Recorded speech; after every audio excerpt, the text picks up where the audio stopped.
interesting how long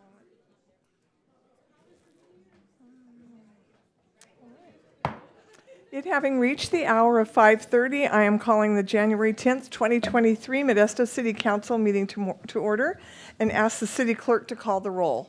Councilmember Scutia-Brayton. Here. Councilmember Alvarez. Here. Vice Mayor Ricky. Present. Councilmember Bavaro. Here. Councilmember Williams. Present. Councilmember Wright. Here. And Mayor Zwalin. Here.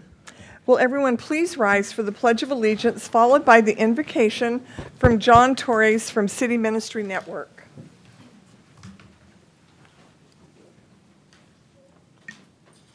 I pledge allegiance to the flag of the United States of America and to the republic for which it stands, one nation, under God, indivisible, with liberty and justice for all.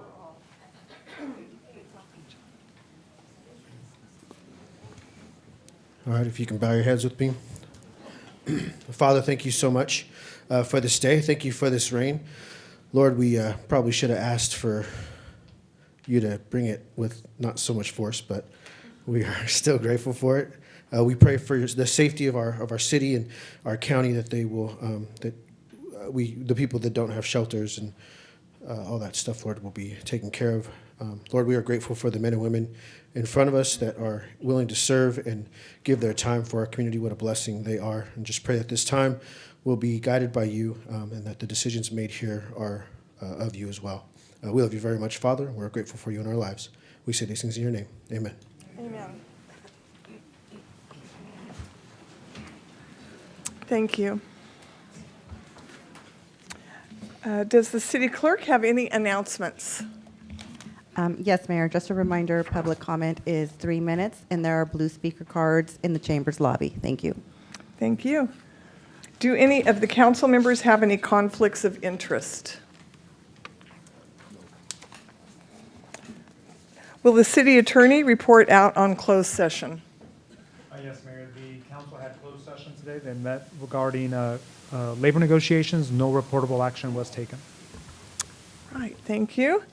Next, we will go on to acknowledgements and presentations. Item 1, Poet Laureate reading by Salvatore Salerno. And my understanding is he will be on remotely. I don't see him. We do not see him. Don't see him. I do not see his name at this time. All right, so we will go on to item 2. Presentation of Certificate of Recognition to the Modesto City Marching Brigade for selection to participate in the National 4th of July Parade in Washington, D.C. Is Richard Winkler here to accept this? All right. Were you going to make a few comments? Okay. That's what I have on my notes. Are you the director of bands along with some of the members? Yes, I am the director of great. bands at Beyer High School, and we have some members from Enox High School and Beyer High School here today. We will be representing the city of Modesto and Modesto City Schools at the National Independence Day Parade in Washington, D.C. on July 4th of 2023. All right, thank you very much. We're glad that you're here. We have a certificate in just a moment. Are there any comments from council members at this time? Congratulations. Councilmember Ricky has a comment. Yeah, I just really appreciate you guys, doing this and going to Washington D.C. and representing Modesto. I've, since my son is in the band, I've had the opportunity to see this band perform. They are incredibly talented. They compete with some of the most experienced marching bands in the state, and they hold their own. And it's just going to really show how great our city is when you guys perform in Washington D.C. for the whole country. Just a couple more comments from me too. Take advantage of everything that you see in Washington, D.C. It will be a great experience to see the memorials, and hopefully you'll have some time to do some of that touring and see where a lot of important decisions are made. So we wish you well, and we will come down and join you. And we have a certificate here. Sure. Is it on? So we're going to miss you here in Modesto for the 4th of July parade. You all have always been there representing Modesto. but we're definitely proud of your accomplishment and your ability to go out there and show the world that Modesto's on the map. So congratulations and safe trip. Thank you. All right, their certificate says, presented to Modesto City Marching Brigade on this day of January 10th, 2022, on behalf of the Modesto City Council, I congratulate you on being selected to represent the city of Modesto and the Central Valley at the National Independence Day Parade in Washington, D.C. on July 4th, 2023. We recognize your hard work and dedication and wish you much success. And I have signed that, and we will join you to present this and take a picture.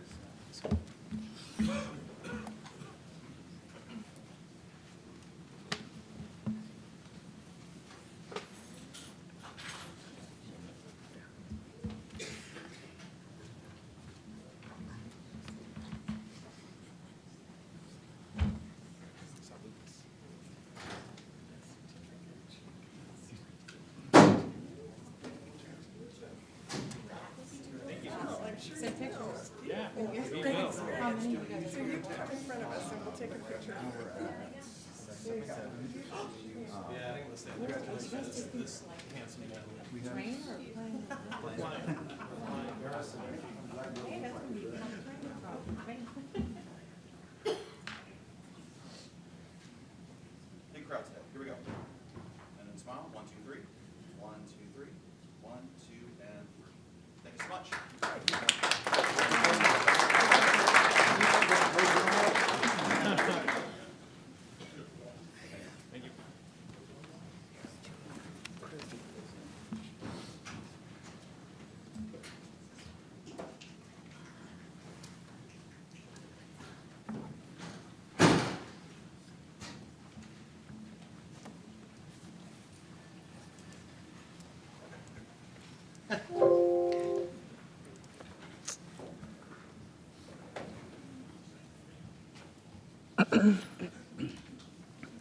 All right, next on the agenda is legislation, appointments, and other miscellaneous items. Item 3, consider approving appointments to fill 2 City of Modesto vacancies on the Equity Commission for a 4-year term, and that would be Austin Grant and Joel Campus. Does council have any questions of staff? And I will now open it up to the public. Are there any members of the public that would like to speak on this item? Seeing none, I will close public comments. Any comments from council members? Motion to approve?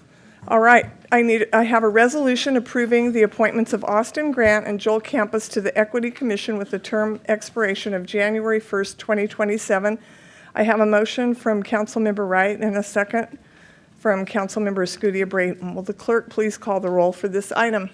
Councilmember Escutia-Brayton. Aye. Councilmember Alvarez. Aye. Vice Mayor Ricky. Aye. Councilmember Bavaro. Aye.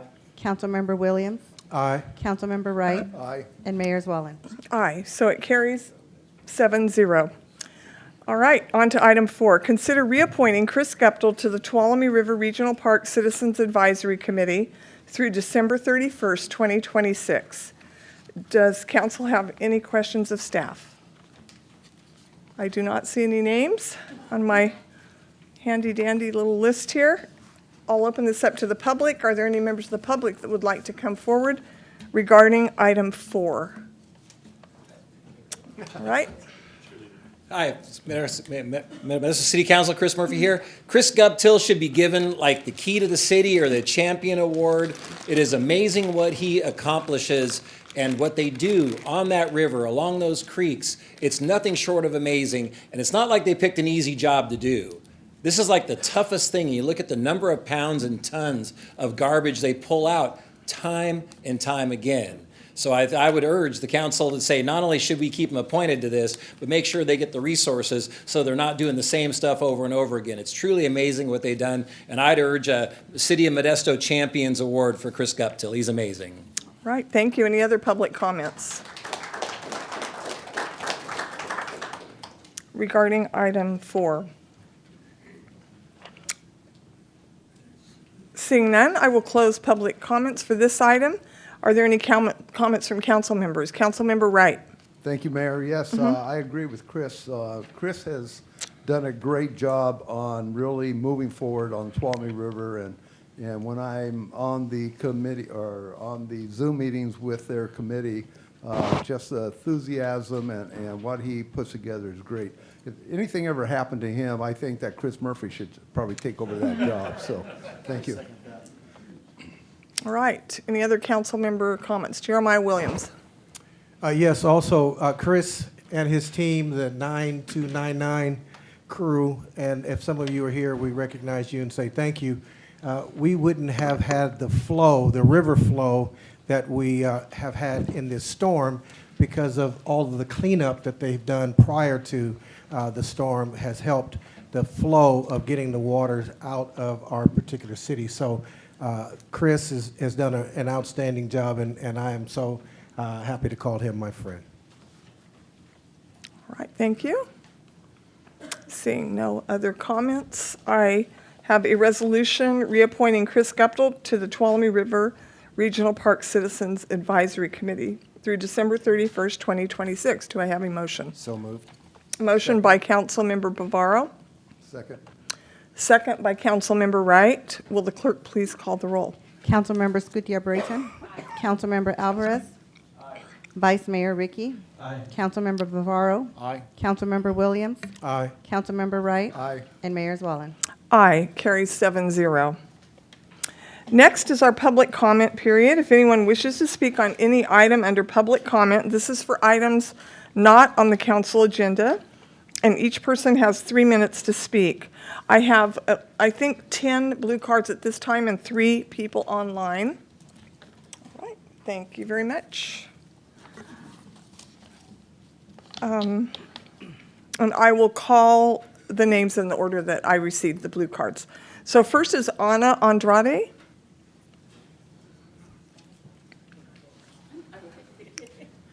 Hi there. Good evening, Mayor and council members. My name's Ana Andrade. I'm here representing the Housing Committee of the NAACP, also known as the Community Workforce Housing Coalition. We want you to hear the voices of the community in need of affordable housing, workforce housing. Many people, including young children, wrote their needs and their housing conditions on comment cards. Most of these cards were initially written in Spanish, and I have translated them for you today. So I'm going to be brief. The initial question was housing. What are your thoughts, right, to the community? Number one, we got a comment that said reduce rental prices. They're very expensive. Next comment, the cost of housing is very expensive. We need affordable housing. Sometimes we're not allowed to bring in our children and have dogs. Too many demanding restrictions. The fourth comment, or actually more like the sixth one, waiting for affordable price to be able to buy a home. Rent is very expensive to rent. Security deposits are outrageous. The housing providers ask for very high credit scores. They don't accept pets. Homeowners who rent are selfish. They need to consider residents and their income. Another comment from a resident is, I'm looking to buy a house, but the prices are too high. The rentals are very high. The cost is similar to the prices in the Bay Area. Rent is too high, unable to find a home for my family. Lack of affordable housing. The housing units are unaffordable. Very high rents. And here we go. Housing is very expensive. It's very expensive to live in this area. There's a comment here. We do not celebrate birthdays because food is very expensive, and sometimes we have to pay housing, and we're not able to afford food. Very high rents, very difficult to find housing. High rental costs affect me because I can't get a bigger house for my children. I'm crammed where I live. And the last comment here, please establish rent control. Thank you. Thank you. Next online, we have Teresa Clutter.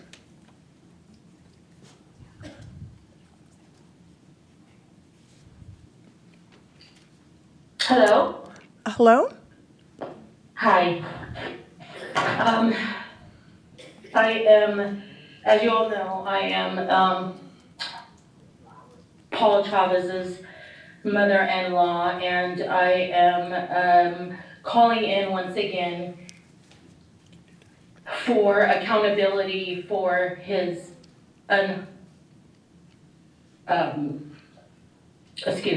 for his wrongful death that occurred July 14th of 2022.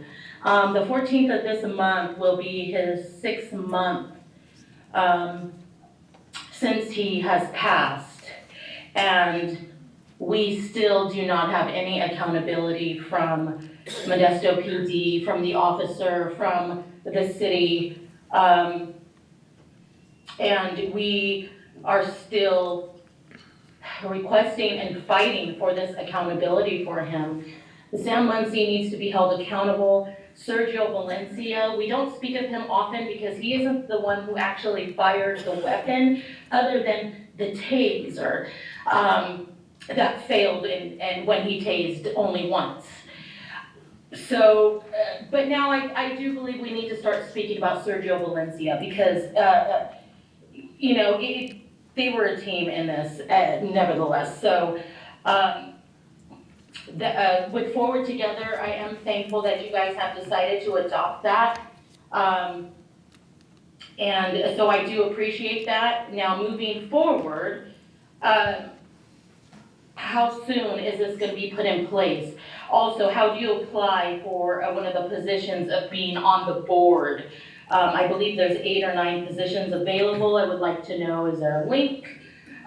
Is there somewhere to go to apply for these positions? And let's see. That's pretty much on that part of it.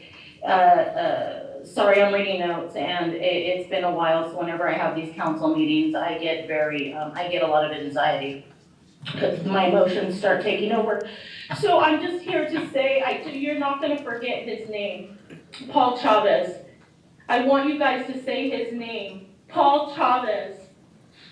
He was a son and a father and a husband and a brother and an uncle and a grandson and a great friend to many. And he deserves to be here. And it's so unfair that you can be waking up from being in a drunk slumber and have a gun and a taser pointed at you as you're being awakened, and within 26 seconds, it's done. So that's all I have to say is we will continue screaming his name. We will continue to fight. We will continue to ask for accountability, and we will continue to make things right so that way this never happens again to any family, because this is the most horrible thing that a family has to endure. And the fact that we can't even mourn properly because we have to put that aside and do things like this. Thank you. You're welcome. Next, in person, Gary McGill. On the cruising is... Would you mind stepping up and using the microphone just so everyone can hear? Thank you very much. Sure. My name's Gary McGill. I'm here in support of the cruising. And we were very upset back when it got banned. There was no need for that ban because the violence is going to continue to happen. And there needs to be some limitations, as I stated on my blue card. We used to come, that was somewhat of an estimate of time from, say, 5 to 10, just for, say, Friday and Saturday. That's about all we really came up and cruised.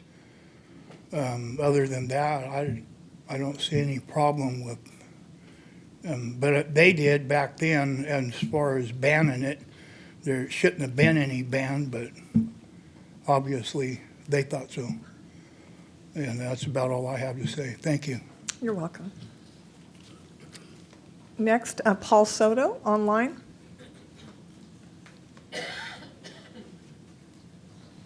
Yes, Mayor. Thank you, Paul Soto. Hello, can you hear me? Yes, we can hear you. Okay, thank you.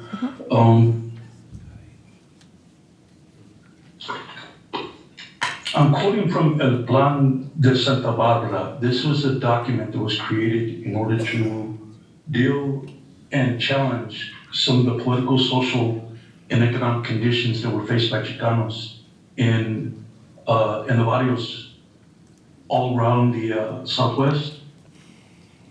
During it was created in 1969, and it's called El Plan de Santa Barbara because it was UC Santa Barbara where this document was created. Our people in our community, El Barrio, recognizing the historical task confronting our people and fully aware of the human cost, we pledge our will to move. We will move forward toward our destiny as a people. We will move against those forces which has denied us freedom of expression and human dignity.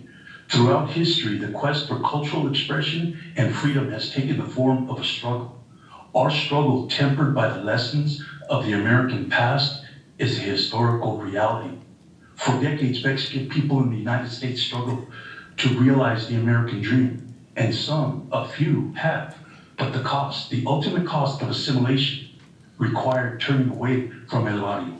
In the meantime, due to racist structure of this society, to our essentially different lifestyle and the socio-economic functions assigned to our community by Anglo society as suppliers of cheap labor, dumping ground for the small-town capitalist entrepreneur, the barrio and the colonia remained exploited, impoverished, marginal, end quote.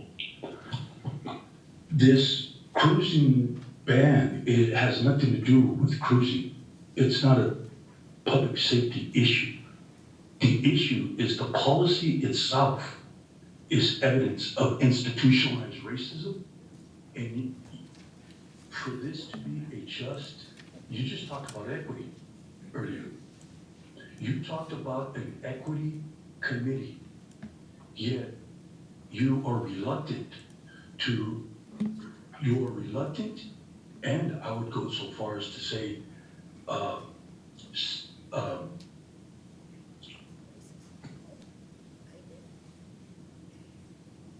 disgusted with the fact that Chicanos are asserting their rights in these places and spaces where racism begins, and that's in the policy decision. Lift the cruising ban. All right, next in person, we have Frank Johnson.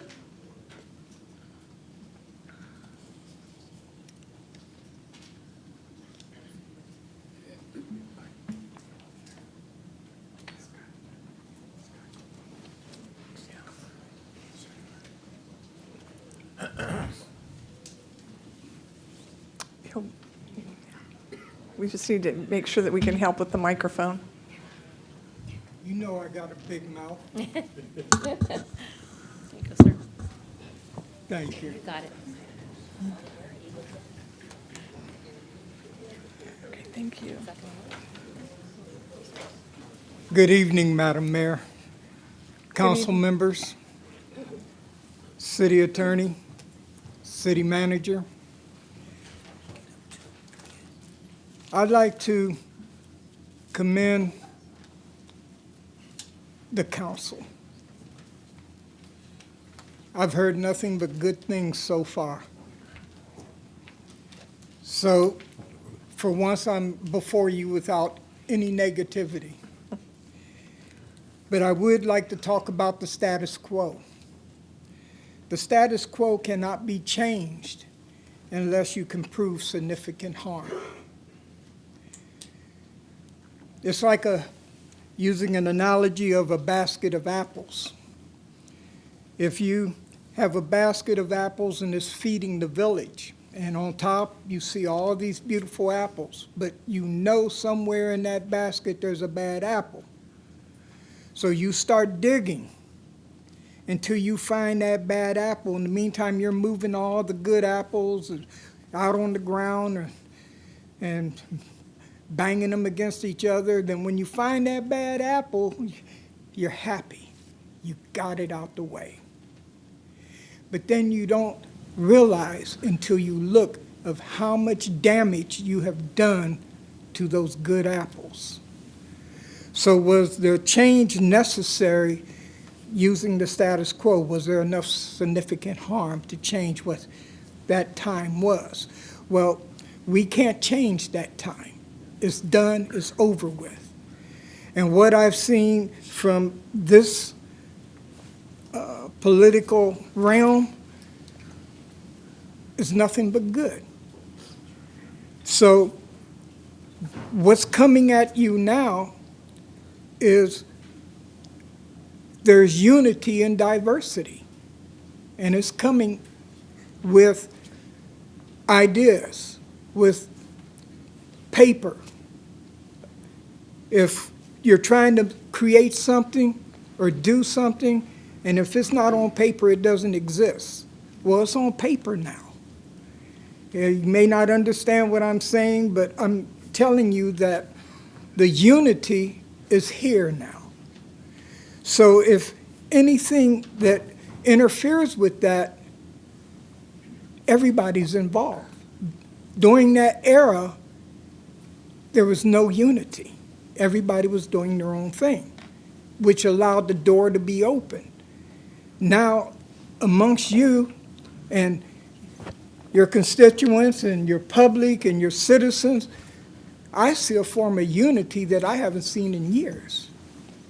And I'm sure in your position, you'll keep it that way. Thank you. Thank you.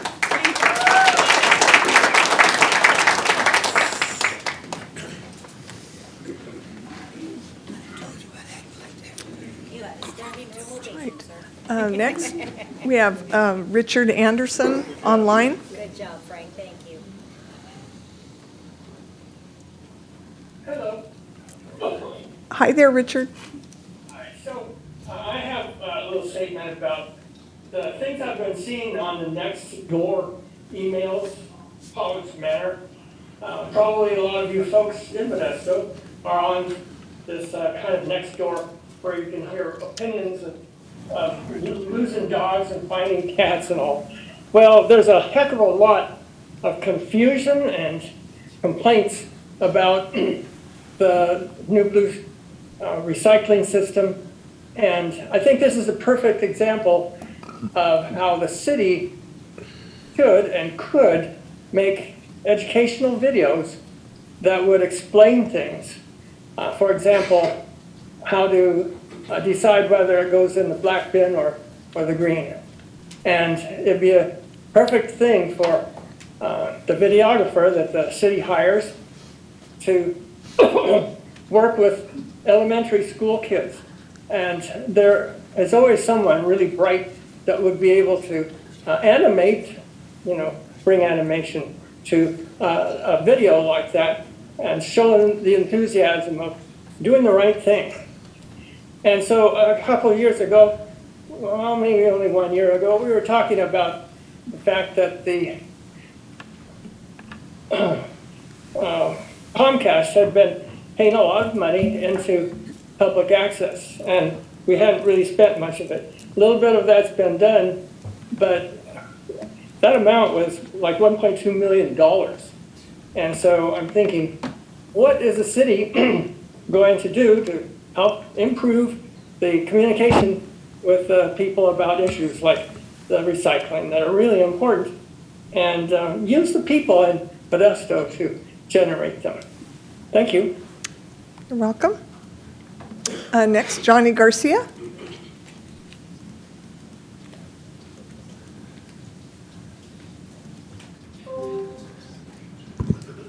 Good evening, Mayor and City Council members and City Manager. I think I know everybody, but my name is Johnny Garcia, and I am a small business owner. I own Gardell Insurance Agency here in town, and also the CEO and President of the Central Valley Hispanic Chamber of Commerce.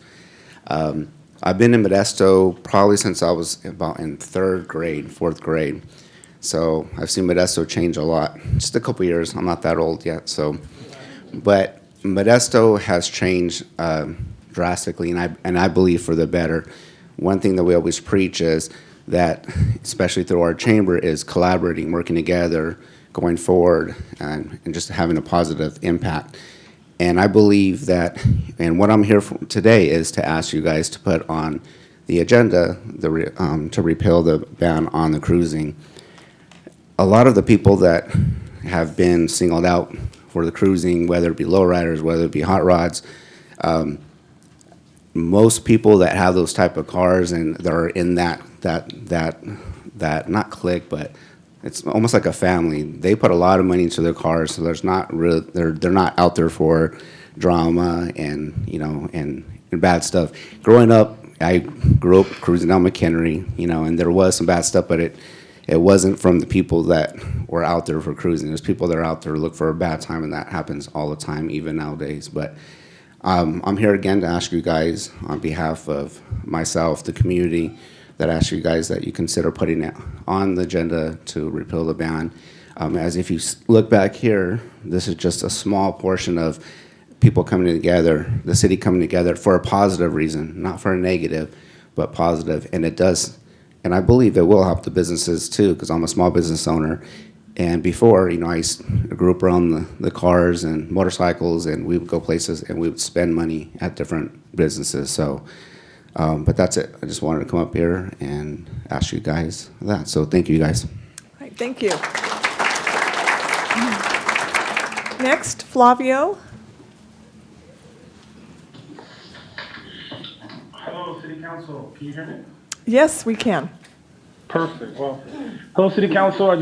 My name is Flavio Huizar, and I am actually from the Sacramento Lowrider Commission in Sacramento, the Community Outreach Liaison, and also a member of the California Lowrider Alliance. And so I'm here in support of the Cruisers Council and the things that are going on in Modesto. And I'm not even going to go through the whole rehashing of how this ordinance came in the 80s and how it's racially biased and how it's divided our community. But what I am going to ask you is, who's going to step up, within your council? Who is going to step up and say, I need to motion this to go forward? Who's going to give us a 1 and then a 2 so that it can get on the agenda? Because we've come forth many times. And I give credit to the lowriding community and the cruising council there, because they're doing everything they can to advocate for the good things that are happening in Modesto. The businesses will flourish.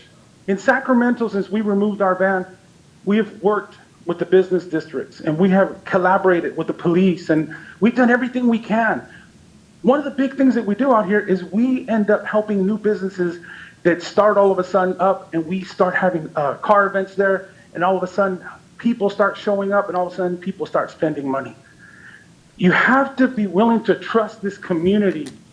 Understand the way this community feels.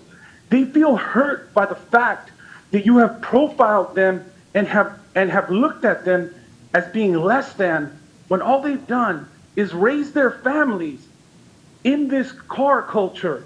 They've raised their families and brought them up to love these cars and to invest in their communities and to hold this ban over them because of something that happened in the 80s. One thing that social media has brought forth the unity. In California currently, the Alliance represents about 16 cities. And we're currently working with the Assembly to remove these ordinances across the whole entire state because of the advocacy that we're doing. That is why we're here today. We're here today because we understand that something was placed over us, and now it's being used as a tool to racially profile brown and black communities and communities that grew up around this lifestyle that had nothing to do with this lifestyle, and now they're being punished. I ask you, City Council, I ask Ricky, I ask the different council members that are here, Rosa, I ask for the different members that are here, step up today. Step up to the plate today and move forward and say today, let's motion this to put it on the agenda. Let's get a first and a second so that we can move forward and discuss this in an open forum and remove this ordinance that is hindering and stifling the city of Modesto. Let's work together. I thank you for your time, and I thank you that you're listening and having us here and being able to share with you. Thank you, and God bless you. Thank you. Next, Aaron Anguiano. Aaron Anguiano. Sorry, I said you were. That's all right. Well, we're here from the Latino Community Roundtable. How are you? I hope you're doing well, and thank you for listening to us. And of course, we're here to support the lowrider community, and request that you do place that on the agenda, exactly. And it's really racial profiling. You know, right now there's a lot of lowriders that would like to be outside on the streets and not to be harassed by the police, though. So we need to watch out for that. But yes, I know that you wanted the staff to do some investigation about what other communities have done in lifting the ban and what the results have been. I hope today will be some little report at least, but I'm glad to hear from the last gentleman from Sacramento. And so Sebastian's here, and Debbie, and Anna. And there's more people. The members of the Latino Community Roundtable, and we do support the lifting of the ban, absolutely. And it's just going to take a first and a second, and let's start rolling, and we can get it done by this summer, and we'll be warm and ready to go. And I know the members have met with the police chief 3, 4, 5 times, but things are working. I'm sure that things can be worked out. And I recommend that maybe they have even a logo, a sticker on their car, something to give them responsibility, how to act in public and not to be tire burning or whatever it is, destroying trees. Hope not. No, I was amazed and surprised last time that they are involved in community activities, donating toys, doing things. They said, yeah, these are just common folk, just like all of us. They're not here to commit crimes in the city, you know. And I remember in the 80s, when I first came, I was 15. Down McHenry, it was mostly like white kids, really, with those fast cars and all that. We didn't see that many lowriders, really. It was San Jose, really. So probably, there's a stigma about lowriding, but all these people that I had talked to, they're really nice people. We had a meeting already, too. So they have the support of the community. Thank you so much. You're welcome.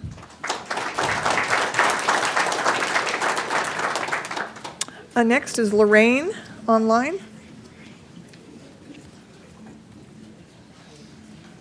Hi, good evening. I'm calling on behalf of the California Lowrider Alliance, and I am here to echo a lot of the words that many have spoken on asking that somebody there from the council to speak up and make that motion so that your area there, Modesto, can be one of the leaders representing equity and representing change. We are coming together as lowrider families and communities and cruising communities. What we do is a lifestyle, it's our culture. It is many things. It's part of our mental health. It's an artistic expression. Our constitutional rights that say, we're able to gather and assemble peacefully. And so we believe that these are part of our civil rights, our American rights, to be able to cruise down our public streets. And so we ask that the council there on Modesto, that somebody take the leadership and represent true equity and change, because it is 2023 now, and these ordinances in our different areas are outdated, and we do interpret them as systemic racism now. They are not a healthy reflection of the environment or the community that we live when we see these signs and are aware of ordinances that are targeting a specific group of people.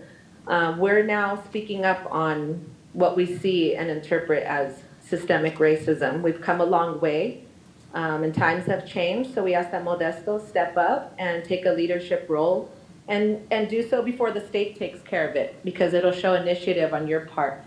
As Flavio had mentioned, we are working with the state to repeal the ordinances statewide. And, it would be a good opportunity for you guys to step up and take care of it before we take care of it along with the state. And I'm here to also say that Modesto Cruisers Council are good friends of ours, and they represent Modesto very well as productive citizens and giving back to the community. And they're healthy role models for our communities, doing great things, giving back, and being true leaders and advocates for the needs of the community, and showing artistic value and keeping culture and tradition alive and honoring, what is Modesto culture as well. We know that there's been a history of lowriding there. So I just call in solidarity with Modesto Cruisers Council, California Lowrider Alliance, and all the cruising and lowrider families out there, and the people that are fighting for the rights that we are entitled to, because this, as I said, is an American right. And this is part of our Constitution, and so it is your due diligence to uphold that Constitution and not violate those civil rights. So please help us continue to value and honor our culture and traditions without having any kind of intimidation or stigma, so that we can all have a healthy and valuable, happy life and enjoy our communities with our families and friends, doing good things together. Thank you. Please place this item on the agenda to repeal the cruising ordinance. Right. You're welcome. Debbie Martinez?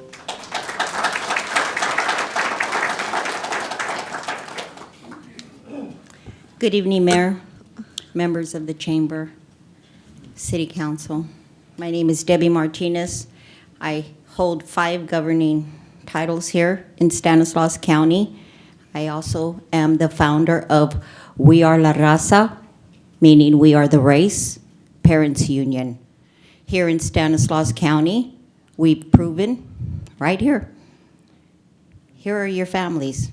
Sue, you and I share history when you were over with Modesto City Schools. Here is the family that I used to stand and say, I stand as one, I represent many. This would be the families that are victimized at your school sites here in Modesto. I witnessed Enox and Bayer, but yet I have to witness all the other schools that house our disadvantaged population of children when they're pushed into a school-to-prison pipeline. So if you're not gonna lift the banding, I challenge this council to give us better service when it comes to their constitutional rights in their public schools. You guys held oath promising constitutions. Well, in there's Article 1, subsection 28, when our children enter into a school setting that's safe, secure, and peaceful. Well, we don't get that when they come home. We don't get that. We get the runaround. So at least give us some R&R on the weekends. At least let us have some downtime to relax from Monday through Friday when we're in a rat race with our public education. You hold the power as the struggle continues. Our children are victimized within the city when they fail to educate them, and then you blame us. Look at your families. Look at your local voters. Look at your taxpayers. Look at the parents that are mandated to send to schools. And then they become victimized. And then they get blamed for it, when it's really you guys that are causing the problems, and then blame us for it. I ask that this council give us a decision today. We are tired of being victimized. Sue, you said it yourself when I was in your office. Oh, Debbie, I don't believe that we're racist. Well, prove it. Action speaks louder than words in our book. And I'm asking Eric, and I'm asking Rosa, and Chris, and Jeremiah to finally step up and break this culture of racism that I proved in federal courts. Racist, bias, lack empathy and compassion. It seeps both ways in the schools and in the city. Thank you.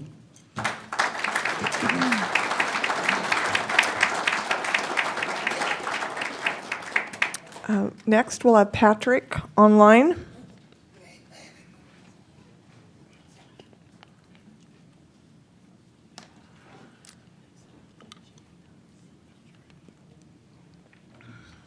Hello, can you hear me? Yes, we can hear you.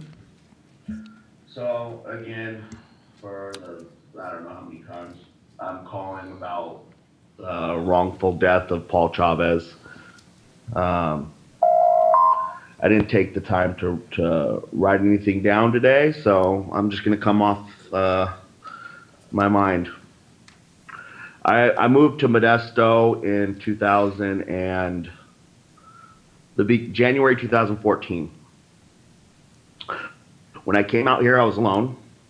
I didn't have any friends. All my friends were back in the Bay Area, and I was alone out here with my wife and my young son.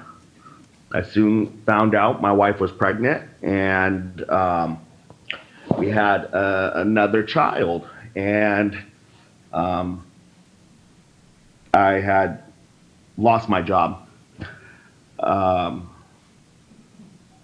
because the school district I was working for, it was a charter school, and they decided to close doors. So, I was feeling very alone, sad. It was a dark time for me. And on a car page on Facebook, Paul Chavez messaged me and said, "Hey, man, aren't you Patrick from Hayward?" I said, "Yeah, I am." He said, "Oh, dude, we knew each other when we were younger." And then he got me thinking. And I said, "Oh my God, okay, that's little Paul, little CJ." I said, "Oh shoot." So, anyways, now he told me he lived in Manteca, and I said, "Oh, cool, man. Now, I actually have a friend out here." Well, I started talking to him, and I told him about my concern about losing my job, and I got the baby on the way. I was stressed out, sad, depressed, and he said, "Hey, I can get you a job with my company." And I said, "What? For real?" I mean, mind you, I hadn't even been back in contact with Paul for a month, and he rolled the dice on me, and he got me a job with his company in Richmond. Now, he had the biggest heart to help me out in my time of need, and from then on, man, he was always there for me. I was always there for him. And the Modesto police, when they came on that scene on the 14th of July, took a good man from this world. Yeah, we all have problems. We all have issues. But, that shouldn't be a one-way ticket to a casket. And that's what it was for Paul that day. And it's sad. It's very sad. And, I had a dream about CJ last night. And in the dream, and I've had this dream about 6 times now. And in the dream, he told me that I must have been dreaming that he died because, he's alive and well. And, when I have these dreams and I wake up, I have to deal with the sadness of losing my friend all over again. And to realize that it was just a dream. And that's the only time I'm going to see his face is in that dream. I'm never going to be able to see him again in this form. And for me, that's heartbreaking. And I really want you guys to think about what if that was your friend, if that was your brother, if that was your, son, daughter, how would you feel? And I promise you, if you take a step back and say, if that was my family member, I might feel different on this subject. Thank you, council. I'll talk to you guys at the next council meeting. Thank you. And next is Chris Murphy. Hey, members of the City Council, thanks for hosting here tonight. We appreciate all you do for our community. We have an opportunity to do something that's pretty great for our community at large, all across the board, and create some positive energy. One thing I know for sure is we're the home of American graffiti. This is where it's all about. We have a wonderful movie that's written about our community, and the best part about it, it's not just here, it's everywhere. So I was in London 2 weeks ago, sitting in a tiki bar at the bar, and I mentioned I was from Modesto, California, and the first thing they said to me was American graffiti. That's market research for you, right there in a foreign city, at a tiki bar, and the first thing you say Modesto, American graffiti. Well, the thing is, American graffiti is so much bigger than what it was. I'm the class of 79, part of that back in the day when it was kind of big organic cruising, but we have a chance to really bring our community together. We have a chance to really blend our cultures. And truly, a mixed culture in this community is what makes Modesto so different. There's a lot of places that have the things that we have, but when we take a look and blend our cultures and blend our people and blend our music, we have an opportunity to be really, really different. Not only the home of American graffiti, but the home of really, truly mixed culture that embraces the art and the families of all this. It's the future of American graffiti. You look at these car shows over the last couple of years, more and more attendees are the lowrider communities. There's we have one group here, 4 generations of classic car lowriders. People often talk to me as we build this graffiti museum, what do we talk about for the future? Well, I believe the lowrider, Chicano, Latino community is a big part of Modesto's future for these cars, the art, the music, the family. And a couple things we just got to realize that, when we draw people to town for the museum, the last thing I want them to see is a sign that says cruising's illegal. It's flat out embarrassing. We got to change that. So let's get that done. But really quickly, what's important that it is not. This is not 1993. This isn't that time. We need to change the lens that we look at this and look at the days when it was organic cruising. We no longer have one common radio station that'll bring 1 million people to town. It's different now. The way we look at it, it's families. It's not the sideshows. It's not the street racing. It's really important that we separate these things when we talk about cruising. These cars are amazing. They're not going to race them. They're not going to do donuts with them. And it's a work of art. So let's get that spirit of 1968, 79, 72 with a new group and embrace the people that have been doing this forever. And if you take the time to look at their cars, it's amazing. Let's understand what it is, what it can be. Let's get our community back on one track. It's successful. These people will bring dollars to our town.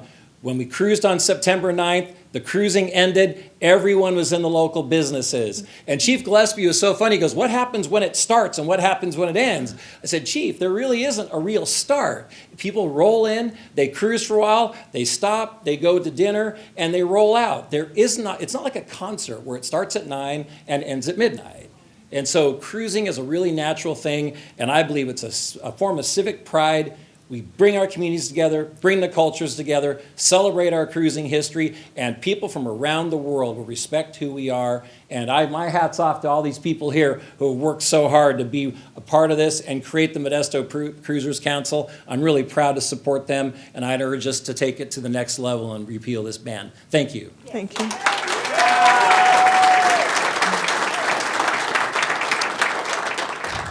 Next online, Sue.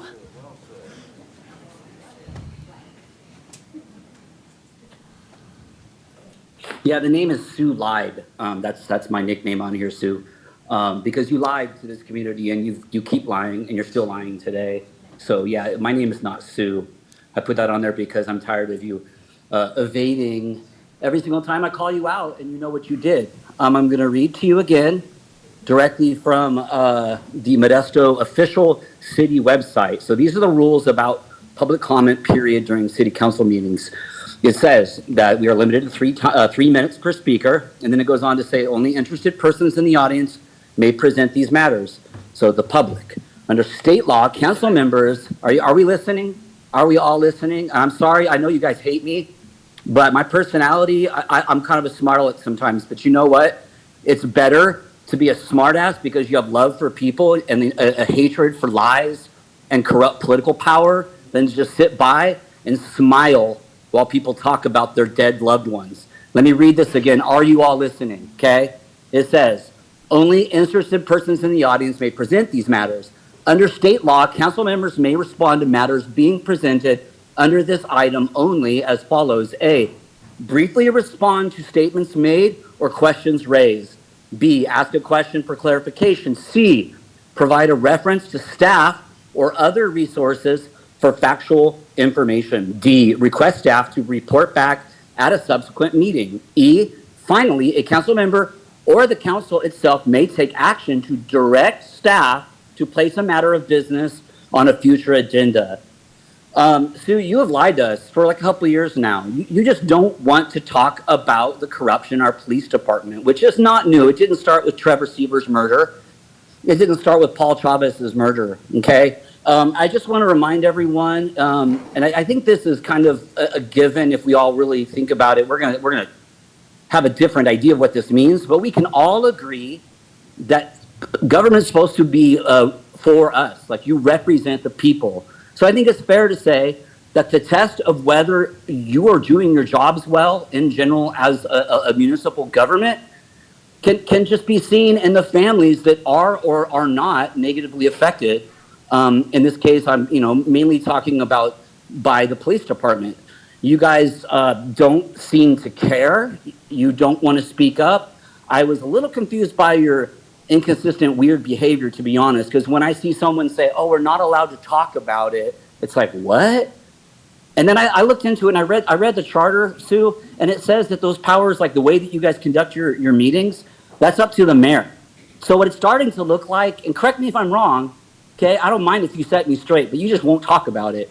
The mayor has dictated to the rest of the council to not say anything because you guys know that we have a problem in our police department.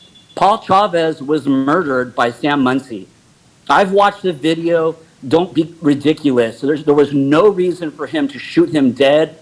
I would love to hear your thoughts, Sue, and the rest of you, if you guys have the courage to stand up to her. I'd like to hear your thoughts about all of the information that Flanagan left out of her statement. She said nothing about the fact that Officer Muncie showed up with his gun already pointed at Paul while he was sleeping it off in the shade on the lawn. That's not policing. That's not public safety. That's dominance. We see dominance in all of the main issues people have brought up. You've been called out on how like a large part of our community feels that you won't let them cruise because you're racist. So do something about it. You don't need to talk about whether you're not racist. Your policies are doing harm, and a big chunk of our community like has expressed the concern that they are racist. So do something, change them. I would like to ask you to make a, what is the term you use for it? Just like, I need to see some direct action. If you guys could please put it on the future agenda. I would like to see you guys change the time that you allot us to 5 minutes because look, people have more to say. I know you don't want to hear us talk, but you could avoid the problem of having to shut us up if you give us 5 minutes. I know personally, if you gave me 5 minutes, I would always finish on time.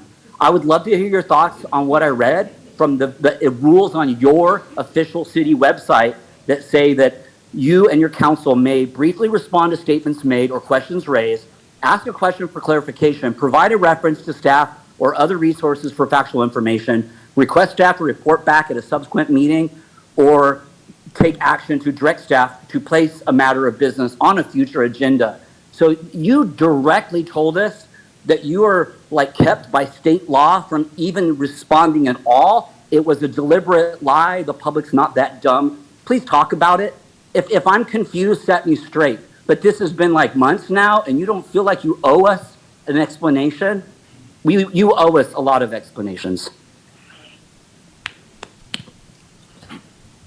All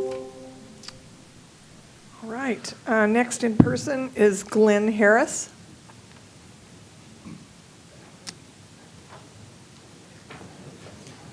Good evening. Yes, my name is Glenn Harris. I'm a teacher over at Grigori High School. And I also serve as the advisor to our automobile club out there. We've got a lot of young people out there that are really interested in the car culture. And I'm trying to support them, and we brought them together with the museum here. And I think I'd like to speak a little briefly about the importance of bringing back the cultural experience of the cruise with our young people in Modesto. As you're all probably very aware, we're facing a mental health crisis among our young people. And a big part of the problem is that we live in a time when it's become more and more common for our kids to sit at home and communicate with each other from behind a computer screen and a keyboard. I'm sure you're aware also of what an isolating experience this is for human beings, and I'm certain that it's having a negative effect on their lives. I can't stress enough how important it is for these youngsters to meet together in person, out in their community, and socialize with each other and share their interests and passions like we were able to do in the 1970s and the 60s. And of course, that was portrayed in the film American Graffiti, of course. But most of all, just to simply get out and enjoy themselves. The cruise in Modesto is not just an important piece of local history. More important, it serves as a valuable place for our community to assemble and talk to each other and share topics of common ground. I can't stress enough how a safe and legal cruise would benefit our kids and our young people. Let's lift this ban so that we can all spend this time together out on the cruise, enjoying ourselves. Thank you. You're welcome.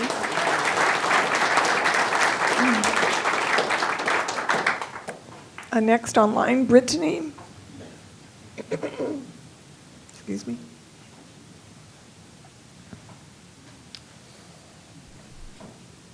Can you hear me? Yes, we can. Okay. I honestly wasn't prepared for today, so I might be rambling on a little bit of everything because there's just a lot of stuff that's just crooked. There's a lot of stuff that needs to be done. There's a lot of stuff that needs to be fixed. There's a lot of stuff that just needs to be set right. And I feel like that we have the wrong members that are supposed to represent the people in the city that are just unjust. You're not for the people. You're for yourselves and you're for your paycheck. That's upsetting. See, when you took the oath, when you went in there and you said, this is what I'm trying to do, this is what I'm going to do, this is everything that I'm about, I don't see any of it. I see you all being fake. You don't care about anything except for whatever you feel that you can fix now.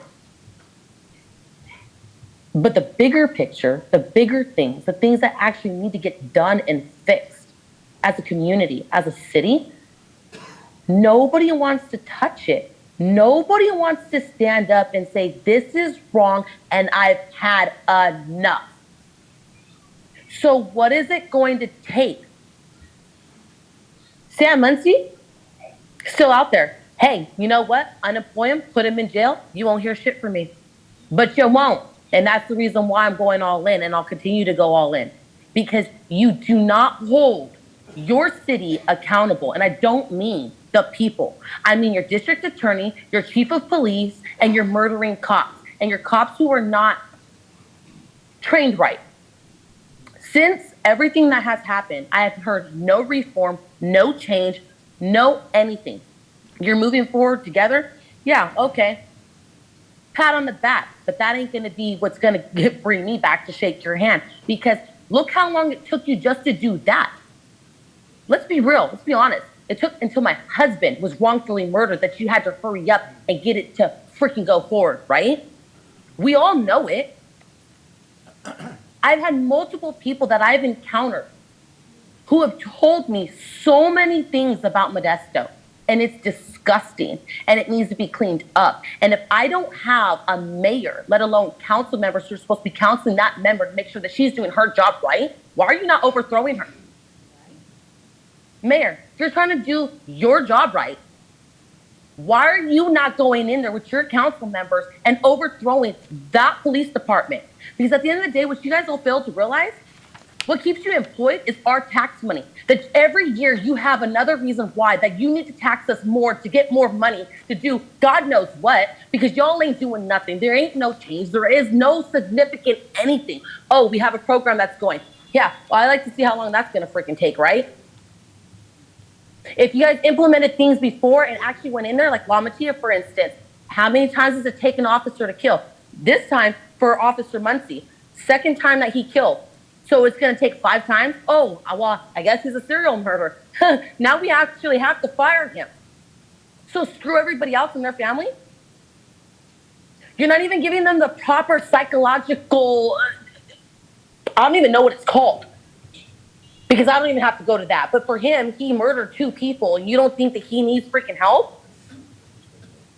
I just find it very unjust that you guys have jobs, and your only job is to do right and do right by the people. That is what your job is. And you won't do it. Officer Sam Muncie is a murderer. The chief of police, Gillespie, allows murderers to be on his team. Mayor Sue, you allow these things to happen time and time and time and time and time after again. That's under your watch. Council members, you allow your mayor and everything else that's all spiraling right now to keep going. And one of the new council members, I forget what his name was, but for him to have spoken, it was I don't want to say it was about 2 months ago. Well, if we didn't have all these lawsuits, wow. Well, if you didn't have all these lawsuits, it's because it was on your time and on your dime. You wouldn't have lawsuits if you didn't have idiots working.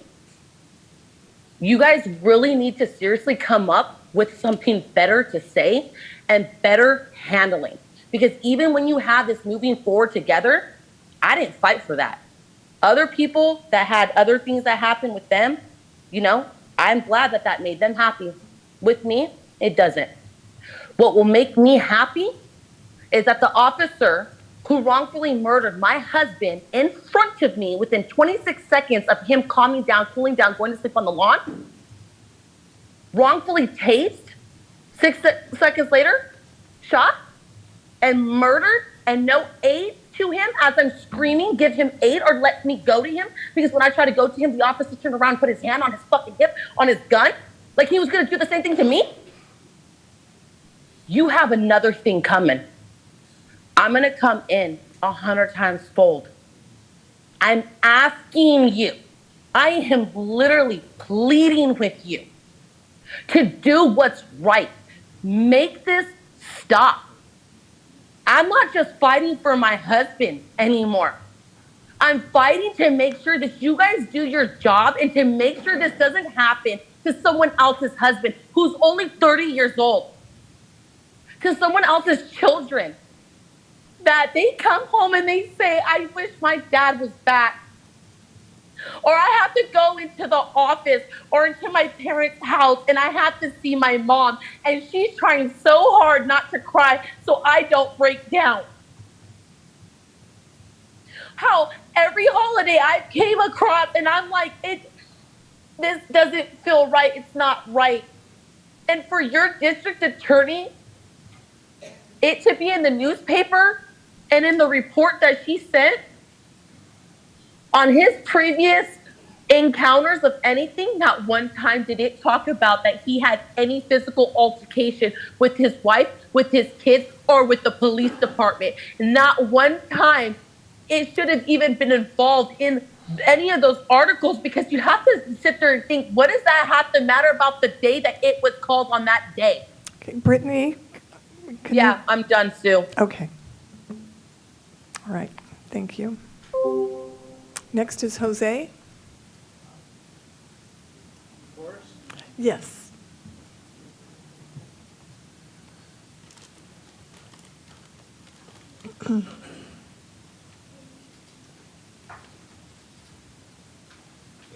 I came here to, first of all, I'd like to say this is my first time here at the council meeting.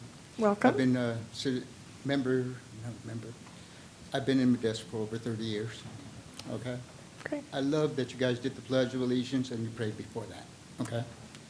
And now I have a complaint on your blue garbage cans, okay?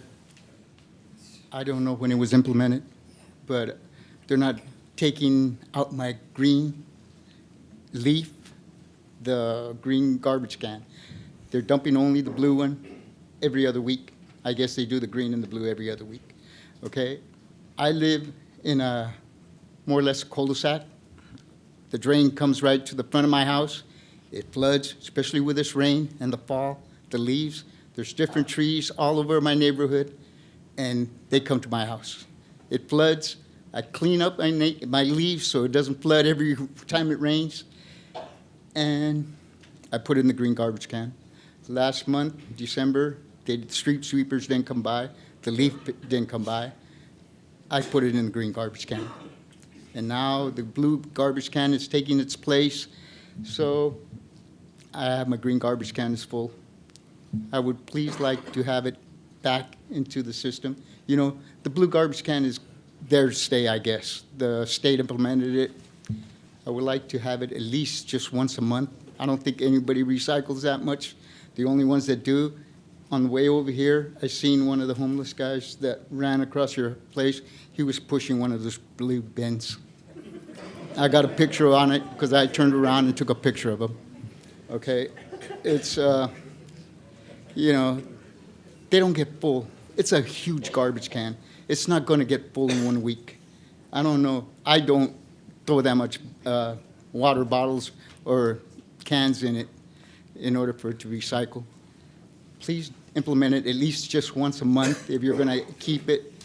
I do need that green one dumped, especially with the fall and then the spring coming up, all the leaves, all the trimmings. I know they pick up the trimmings, but that's also not during the winter months. It's only during the summer of the trimmings. Okay, and I am a lowrider. That's with that, okay? I like to say for the lowriders, I don't have very much time. I was president of a car club in San Jose, low conspiracy. And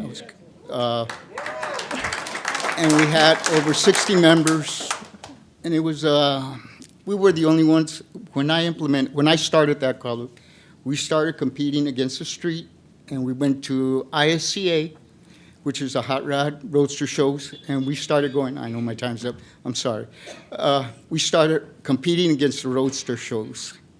And I moved from San Jose, my company moved over here. I moved over here 30 years ago. And I just retired, and I gave up my lowrider. But since I retired, my wife's gonna kill me if I stay home and not do, she's been retired for quite a while. And I'm retired now, and if I stay home and get in her way, I had to buy me a hot rod. And I have a 29 coupe that I'm redoing, and it'll be I didn't know that you stopped cruising. Okay, I was working all this time. I work in the Bay Area, so now that I retired, I'm back into the system, and I really would like to cruise my 39 or 29 coupe. Okay? Thank you. All right. I was just going to suggest Bill Sandu, our Public Works Director, is here, and he can talk to you regarding your questions or concerns about the future pilot program that we're doing with these at this moment, if you'd like. He's right here in the back of the room. Thank you. Next online, Angela Romero.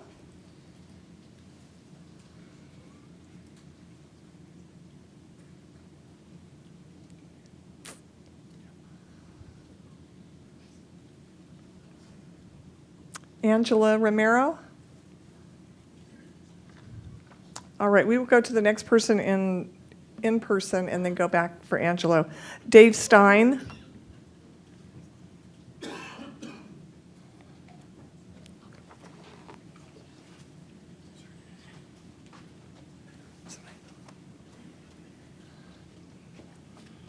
Well, good evening, Modesto City Council, and thanks for having me.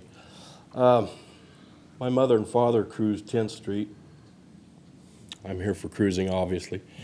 I cruised McHenry Avenue from 1976 to 83. Best time of my life. Like Mr. Murphy and Mr. Harris pointed out, huge history here because of the cruising. Look what American Graffiti did for the town. So we need to hang on to that history. I truly believe we should be able to cruise again.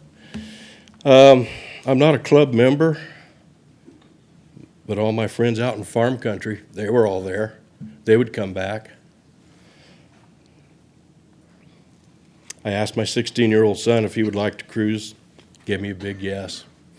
Did any of you people cruise McHenry Avenue back in the day? You missed out. So how many people? I'm so old, I've seen it all. What's that? I'm so old, I've seen it all. No, you're not. Yes, I am. So how many people out here cruised 10th Street or McHenry Avenue? And how much fun was it? Round of applause for the fun.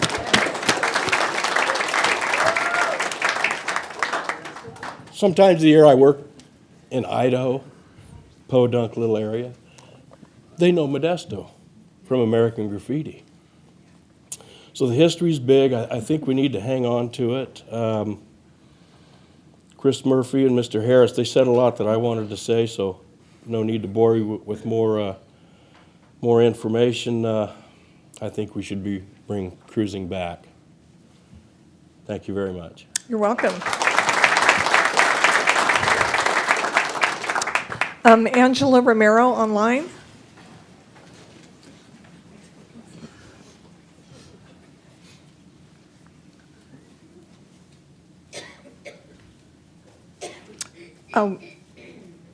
We'll go to Christina Romero online.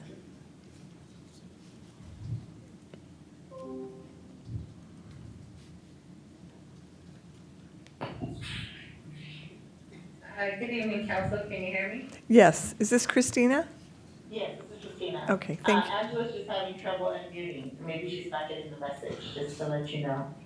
I'm calling in to support the list on the cruise ban, the anti-cruise ban, coming from Los Angeles County. We're calling in to support Modesto and the Modesto Cruising Council.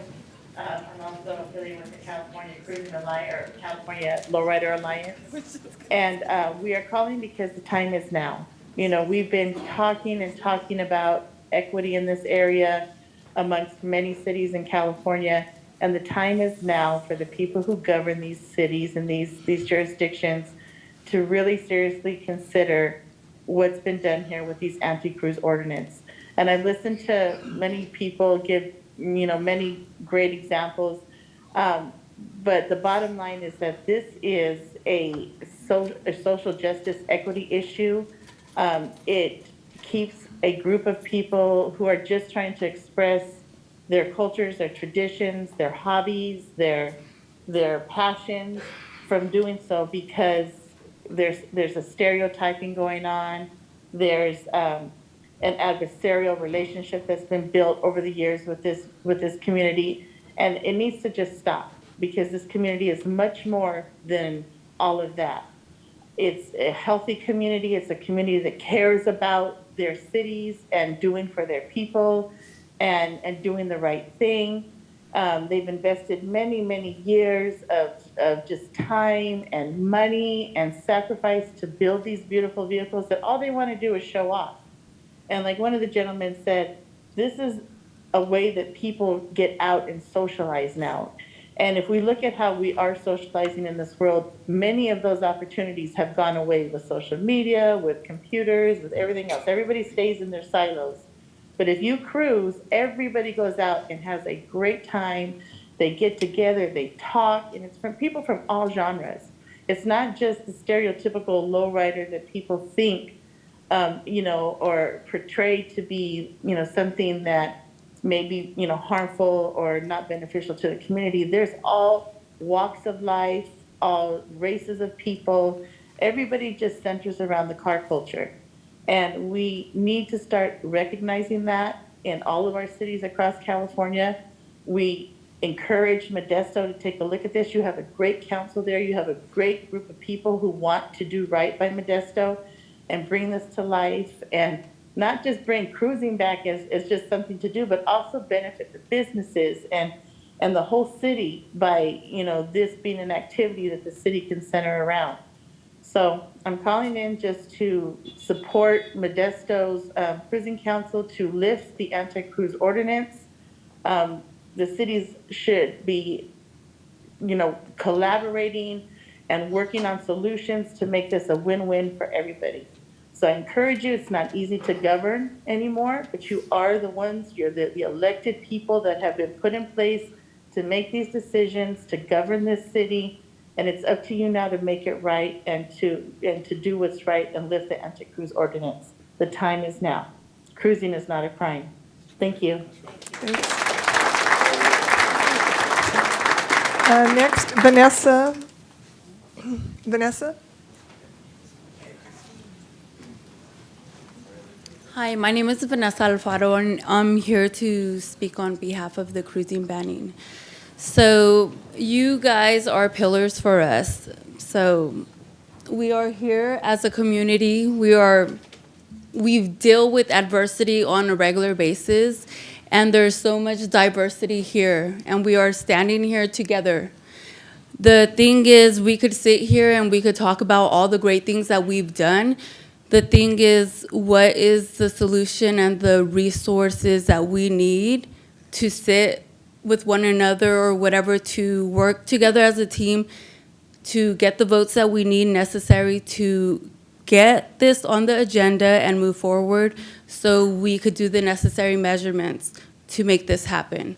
So you guys need to communicate with us, so we could lift this cruising ban. It happened in San Jose, it happened in Sacramento, it needs to happen here. So what is it that we need to do? Who do we need to talk to work together? What is it that we need to do really to get this on agenda versus you guys just staring at us, listening to what we have to say? Place us on agenda. Because you see us here now, we could come with more people every single time. People will stand, they don't have to sit. We are a community, we're supposed to work together hand in hand, so let's make it happen. Thank you.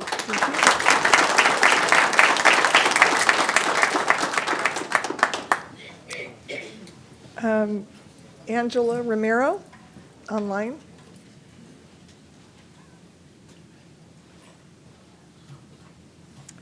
All right, next we'll go to Caleb in person. Caleb? Hello.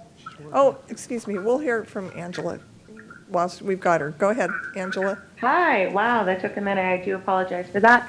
Yes, my name is Angela Romero, and I am with the Hello Stranger Foundation, which is a 501c3 rooted within the local lowrider culture of California, and really trying to bring light or be a conduit to the communities to showcase why the people within the lowrider scene do truly share an element of community and culture. And it's a generational thing that has been passed on over the years, and it truly does bring a level of family within the scene. And it is really coming about of gathering people together, let's say, with the feeling of being on a Sunday afternoon and with your family and with your friends, and building these beautiful vehicles that get to be highlighted on the beautiful streets of our cities. So I really wanted to push for Modesto to do their best in understanding why these communities mean so much to the people, and why it means so much to the young kids that get a chance to look up and to create something that is with the clearest respect to the past and highlight it for now. I always say that we are rooted in paying respect to the past and paving the way for the future. And it really, truly is a beautiful thing for people to come together in this way. And we do hope that you, as a community leaders, are able to do your due diligence by the city and what the people want, and really, really push forward to lifting this ban and getting people out there again, you know, the feeling of nostalgia and cruising with your, you know, friends and your family, really go back to a time where things can be calmer and we take a step back. You know, low and slow is there for a reason, and it's really just to embrace the moment. So we do hope that you push forward on lifting this ban on cruising within your city. Thank you. You're welcome. Next we'll have Caleb. Caleb.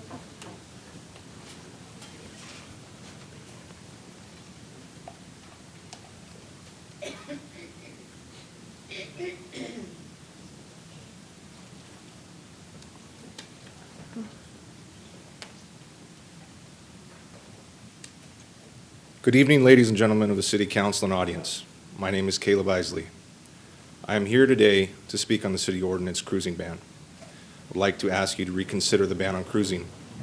Myself and many other people here today are all upstanding professional members of the City of Modesto. As citizens of this great city, we would like to remind everyone that this city is known for George Lucas and his movie American Graffiti and our culture of cars.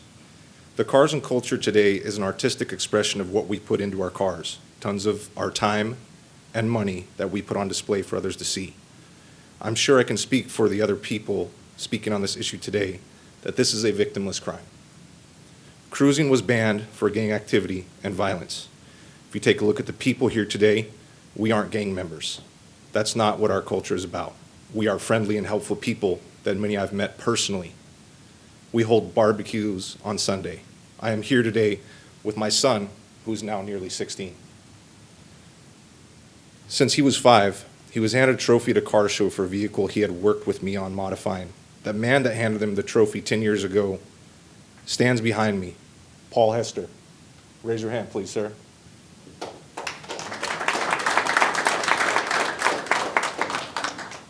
Paul Hester is a Products of Society Truck Club. I myself have always just been in muscle cars and HRA sanctioned drag racing since I was 15 in high school. I'm here with my other club friends, many other lowriders, right here. Dedication. I've seen several members of the Impala's Car Club. I've met all these guys at car shows since I was 19 years old. My son is a 4.0 GPA sophomore in high school student studying forensic biology. I have taught him the importance of hard work, dedication, and not giving up through working on various types of vehicles and modifications. And I'd like to direct the council's attention to the fact that the 18th Amendment was put into place for the prohibition of alcohol, and the 21st Amendment was put into place to repeal the prohibition.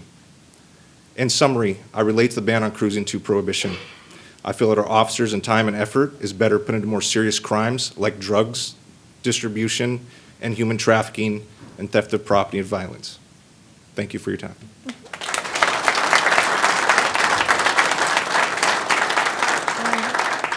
Next, David, online.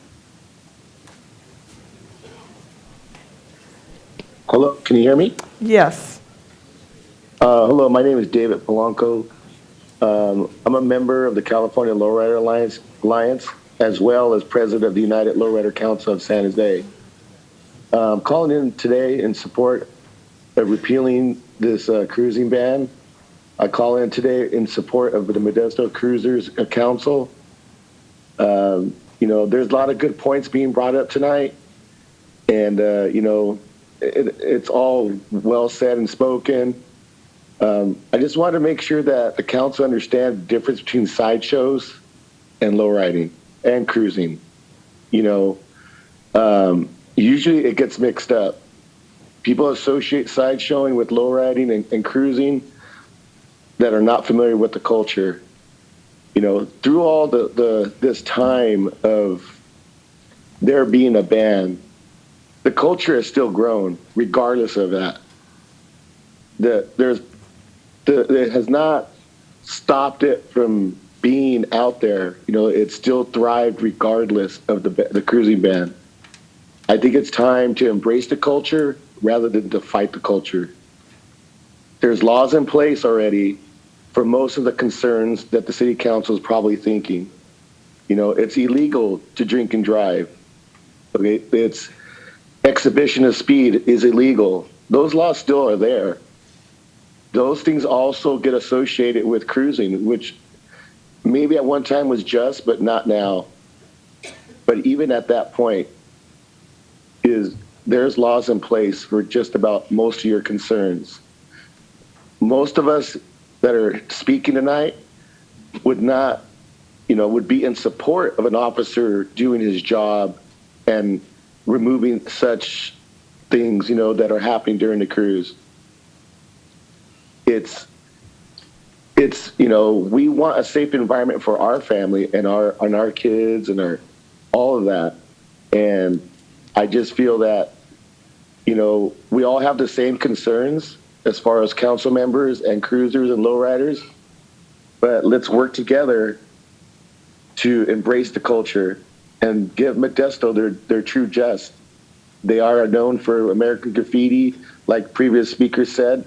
I myself went to Modesto cruise nights and all that back when I was younger. You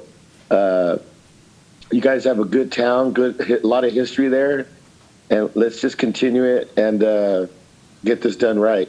Appreciate your time. Thank you. You're welcome. Next is Sebastian. Sebastian?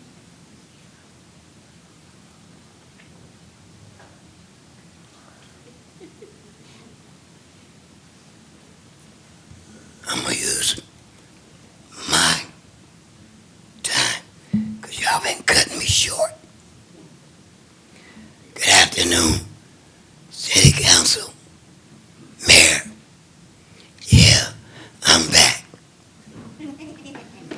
I took a break. But let me say this here. Look at these people. Come on. I'm trying to figure out, was it June or July? I was down there speaking, and I said these words. You guys got car keys. Then y'all got keys to shut it open or shut it down. This is too long. Listen. I carry 7 badges in this town. Not for 3 years. I deal with every culture. And a lot of you can think of it. Yes, I do.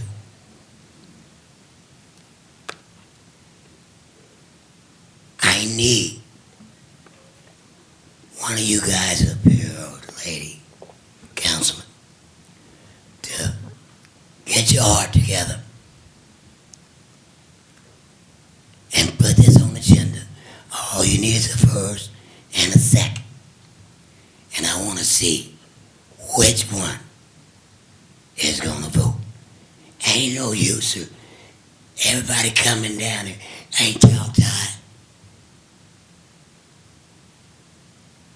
Aren't you? It's like, don't ever have the people begging. It'll fall up on you. That's my granddaddy word. You can test it if you want to, but it's real. I just need one with a heart. One. And the next one I need is to make a second. To bring it to the agenda. Don't interrupt me, Mayor. Can I get one of my city council tonight to bring this to the agenda? And let's see where everybody heart's at. Still got 2 minutes. Let's see where everybody heart's at. And let's see which one of y'all are gonna go for this. Cause you can't hide in the bushes. Cause your witnesses are right here.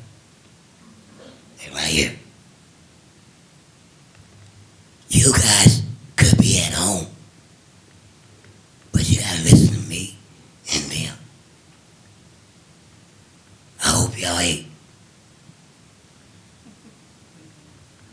But you know,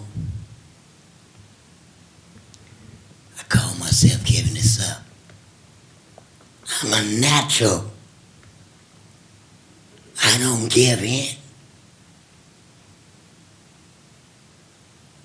I have to be who I am. Is the love of people. Paul, I haven't forgot about your family. Bless their heart. That's a loved one. Okay.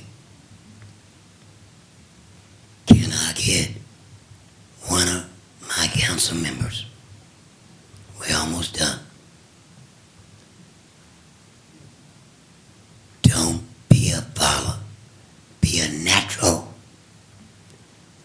You guys are representing districts. Don't be a leader. Stand your ground. I don't care if they look at you crazy. Follow your heart, your faith, if you have it. Almost done, Mayor. So, thank you. Let me see which one I can get. If I don't get none tonight, I know where your heart at. Sit there. Sit there and be you. But remember the people. Remember the people. God bless you. I'm back.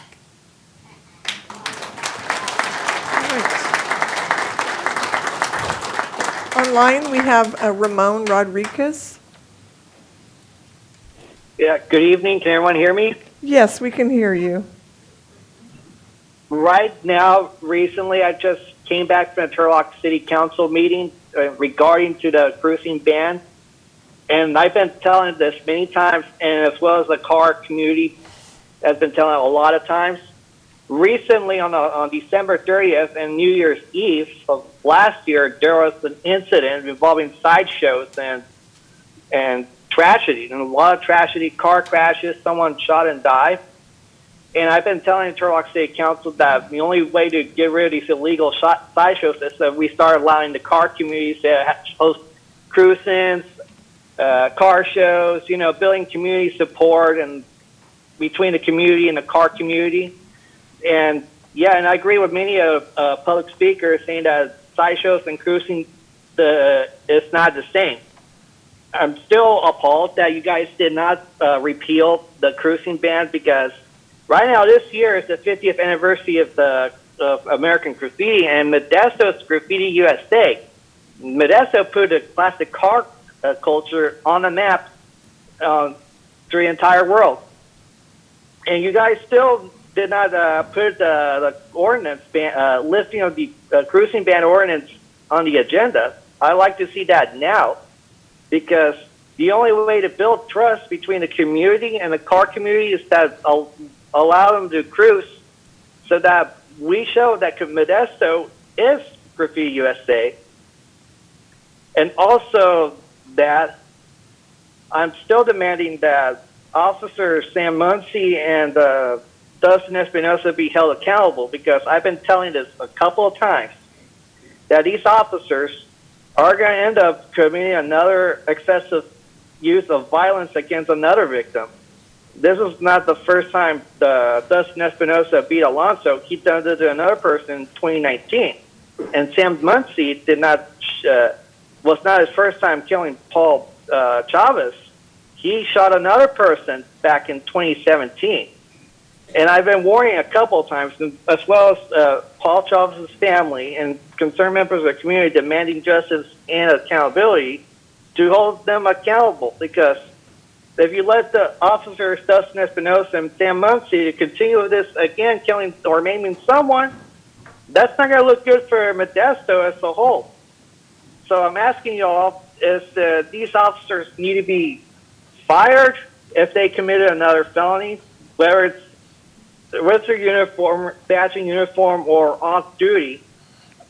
And if you're really serious about implementing the new reforms, you got to do it, but not watered down. You got to do it real, because that will build community trust between the residents and the police, and that we don't have to deal with more deaths and injuries and lawsuits.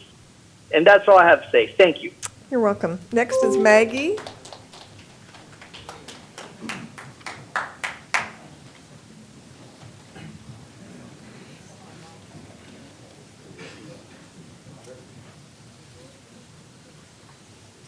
Good evening, Mayor, members of the City Council. My name is Maggie Mejia, and I live in the district that Rosa Scutia Broughton represents. I come to you because I was asked last year to become the advisor of the Modesto Cruisers Council. Well, I've got news for you. They are my advisors. The council was founded in the spring of last year, specifically for one reason, and that is to come to you on a regular basis, asking you to please lift the ban on cruising and bring cruising back to Modesto. The Modesto Cruisers Council has over 25 classic car clubs as members, and each car club has over 40 individual members, most of them from Modesto and from throughout Stanislaus County as well.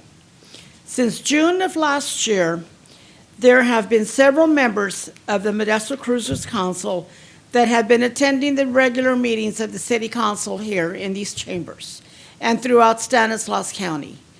Unfortunately, because I have dialysis on Tuesdays, I haven't been able to come with them, but as of tonight, I make the commitment until you vote on it that I will be here every Tuesday following my dialysis.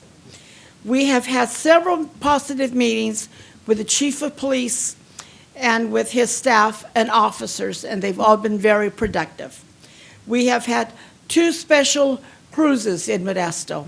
We did one for National Hispanic Heritage Month in September, and we did one in October to crush cancer. They were both very, very productive. The businesses downtown were all flourishing. They were all positive. They were all on board. This was something to be seen in Modesto. Latinos downtown, which is you don't see us too often downtown because we're in our cars. And I have a special note to all of you from my granddaughter. She's 7 years old, Liliana. Last week, we were watching Jurassic Park, and she asked me about dinosaurs. And I told her, oh, mija, they're dead. They're extinct. They will never come back. And she goes, oh, no, Nana, that's going to happen to you soon. And I said, yes, that will happen to me.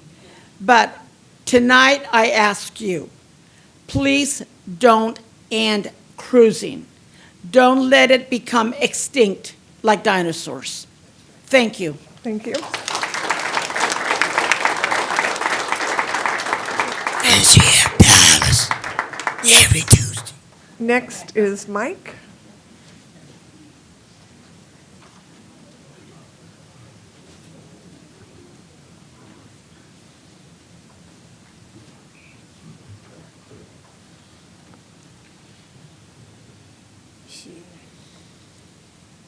This is about the cruising ban right here. My name is Mike Kasuchi. I've been cruising since the 80s. Way back then, and even the 90s, people used to cruise. We were mostly in our teens and 20s. And yeah, there were a lot of problems back then. You know, we were young, didn't know better. That used to happen way back then, but I'd say about 90-95% of all cruisers nowadays, we're all family-oriented. We're either in clubs, hang out with a few friends, or, you know, we're all in the same hobby, or just some solo riders enjoying hard work we put into our ride. We have officers out here for a reason. That's to make sure that all people obey the laws, right? So if someone does something wrong out here on the streets, go after that specific person. Don't make all of Modesto pay for a few people that disobeyed some traffic law, or because someone that has a nice car, got into it with someone else. That person could have got into it with someone else. They could have been driving a piece of junk, some stock newer car. All we want to do is enjoy our hard work we put into these cars with our loved ones. We hang out at parks, barbecues. We go to car meets, car shows. What we're doing is making memories and spending quality time with our loved ones, family, and friends. But this goes way deeper than just cruising. This goes back generations. My grandpa was a mechanic, used to fix up rides and race them. My dad also fixed up 1944 Ford Deluxe. It took him years. He did a frame off, everything brand new. And all these years, cruising's been illegal. So my pops just left it in the garage, barely ever took it out. He ended up passing away, left it to me and my brothers. We could have made a lot of memories and hung out and cruised if it was legal. So now I'm left with this car sitting in the garage. I always wanted to be like my gramps. He was my mentor. So I bought an old school ride myself, fixed it up, did everything myself from the ground up. And I don't think it's fair that this cruising's illegal. Now I have a son. Why can't I enjoy my son on the streets before my time's up? When kids have too much time on their hands, they go out and do dumb stuff with their friends, hang out in the streets, get into trouble. But by us cruising, we might, you might also have an uncle that paints. You might paint ourselves. We might be a mechanic. We might have a friend that's a mechanic. So all this hard work that we put into these cars is really special to us. We take a lot of pride into this hobby, what we do, this lifestyle that we live. A lot of us have kids, our sons and even daughters help out doing little odds and ends, helping out complete our rides, getting them looking nice for out here on the streets. So this would have our kids want to spend more time with their parents, maybe aunts, uncles, or even a friend that fixes up a car because us car enthusiasts are good-hearted people. It would make our kids think twice who they hang with. They'd have more fun with their families and the loved ones in our classics, and they'll repeat this onto their children. So take this into consideration. This goes way deeper than just cruising. This is a family thing right here.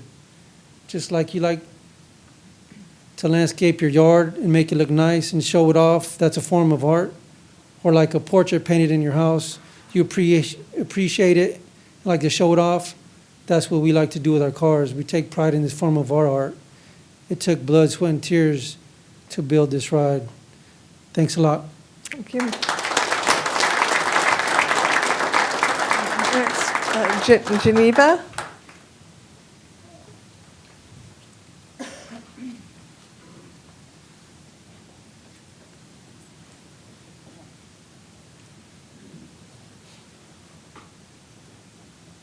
Hello, everyone. Excuse my voice. I literally just had surgery on my throat this morning.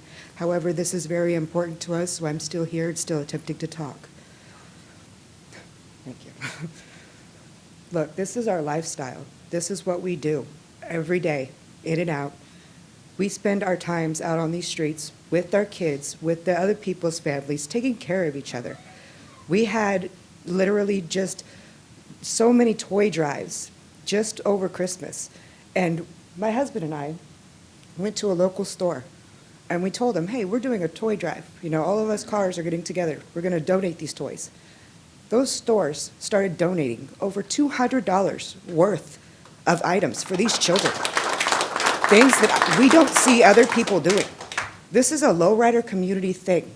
Can you name any other one that's not a lowrider community that does this? This is what we do. We come together and we make this place better. We need you guys to recognize that. Thank you.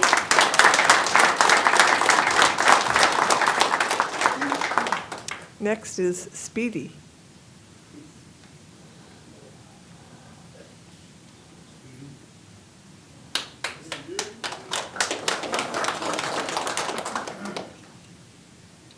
Hey, how's it going, Mayor? Good. I'm here to speak about the band cruising Modesto. Well, actually, let me tell you a story. My story. I was a troubled youth, very, very bad kid. and then back and forth in and out of juvenile hall. One day, you know, my mom was like, "No, we got to go somewhere, Mio. We got to go visit your grandpa." She takes me out to the country where my grandpa lives. He's sick. He's dying. He's like, "Mio, I know you're not a bad kid. I know you got it inside you. There's a car. It's been sitting on my ranch. It's yours. Take it." "Nah, Grandpa, I don't want that car. I don't want that car." Next thing you know, my grandpa's gone. Passes away. Take the car home. Like, what am I going to do with this car? It's rusted, almonds, rat poop. You name it, it's in there. Once I started wrenching on that sucker, it's like, man, my grandpa was right. I know how to build this car. I took it completely apart by myself, brought it back. I got big engine 350, turbo 350 tranny, positive rear end. I don't take that car over 50 miles an hour. Man, cruising saved my life. If it weren't for that car, I'd probably be in prison. I probably wouldn't even be here right now. Right now, that car's candy apple red, hydraulics, beautiful, all done in my backyard. Everything. Thank you. Next, Ron. Cruising saves lives.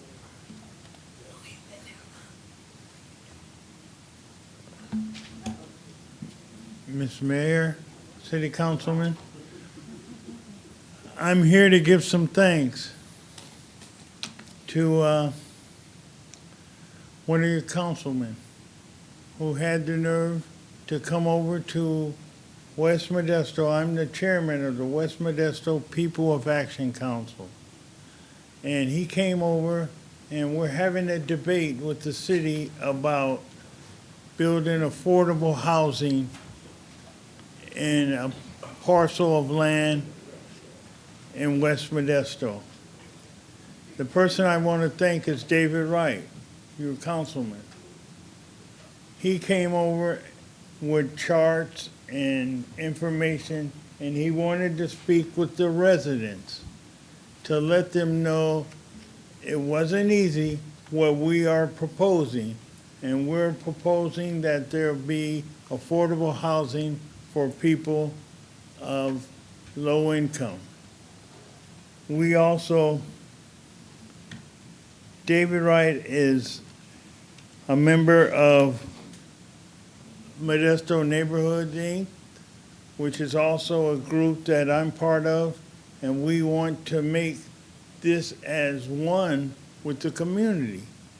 We have a lot of information that'll lead up to us having affordable housing. I know we have a new councilman for the district, our district, Eric Alvarez, who has spoken with us. And David Wright has said some things at the meeting that we all aren't buying in on everything, but it was good to hear that he had something to say about our future. We need more housing there. We are literally sleeping on top of each other. We need a plan that will help us live peacefully. We don't have to always deal with slumlords. And that's what we're dealing with in a big portion of West Modesto. People with money comes in and buys every available houses, and then they raise the rent to be comparable to the north side or the east side. So what we want to do is make sure that everybody has David made sure that people knew that it wasn't easy what we proposed. We are a group led by the NAACP, and we want to be able to have our thoughts brought to the public and to the city council. Thanks for letting me talk, and I really appreciate it. Thank you. All right. Next is Jessica.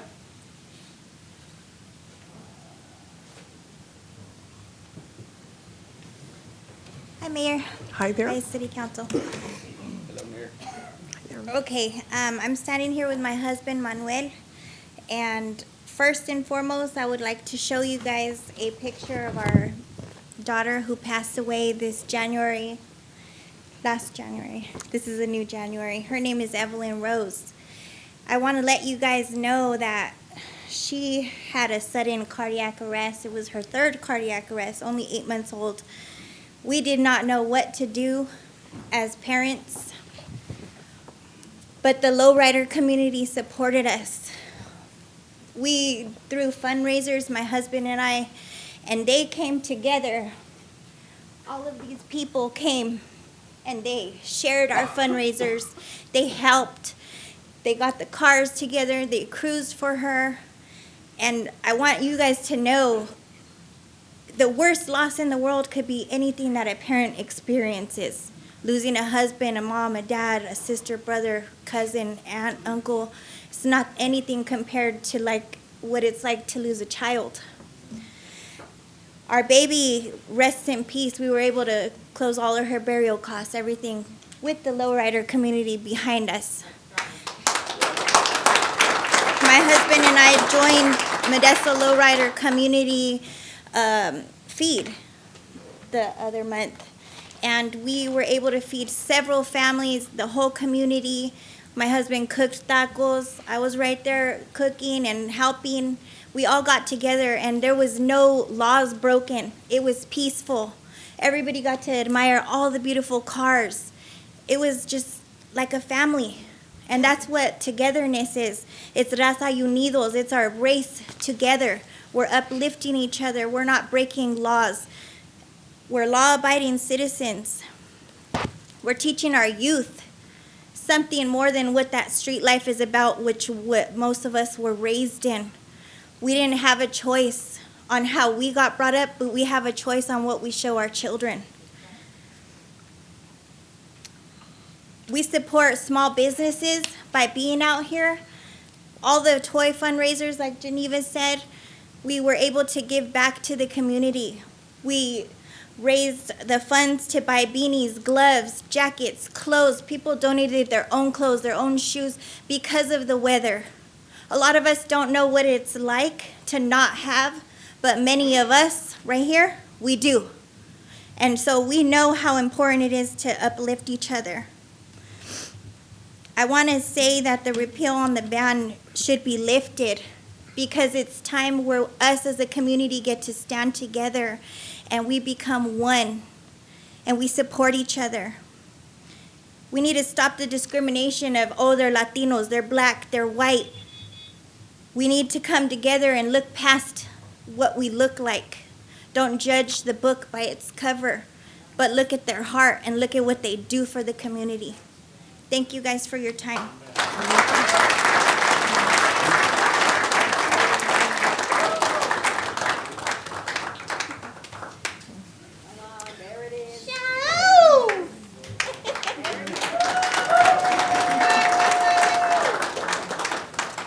Thank you. I have a blue card for Manuel. Did you want to speak as well?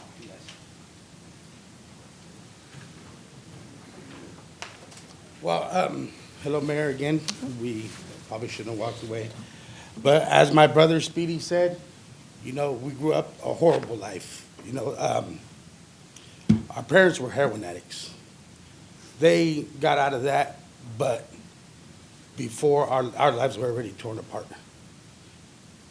I went to prison, saved my brother from going. You know, it's crazy. You guys don't have any idea. We fought over food. We ate at McDonald's. You know, we got picked on, but we lived up, grew up in Grayson and Patterson.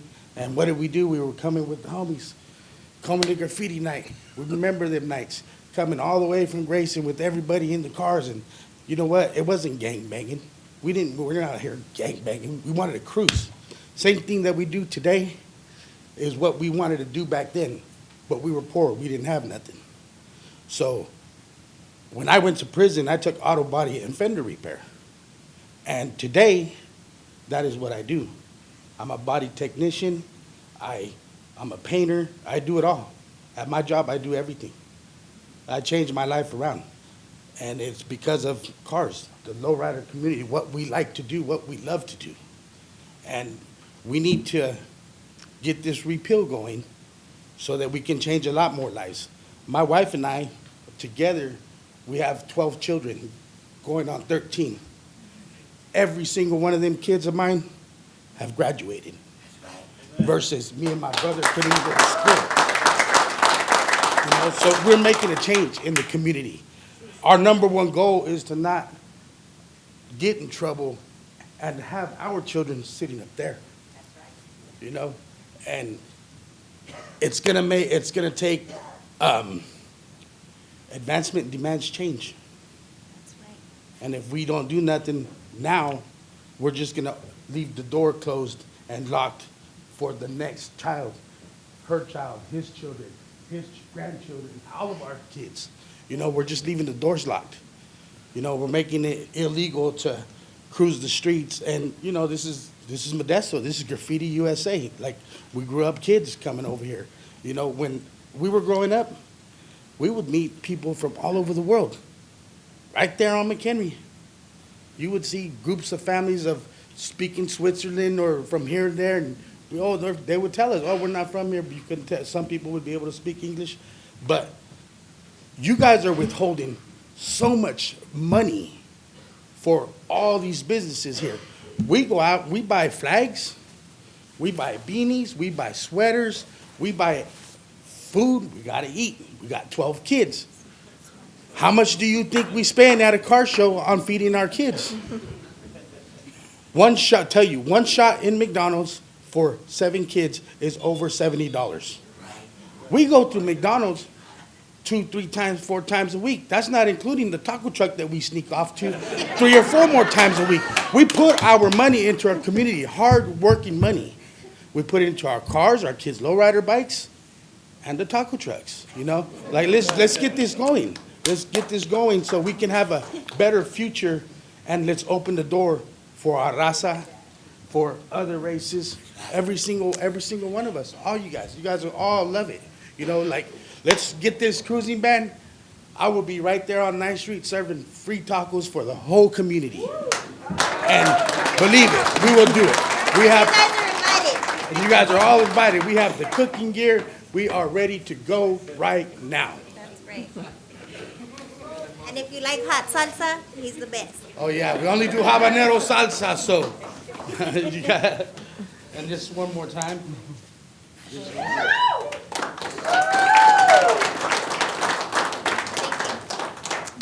All right. Next is Jimmy.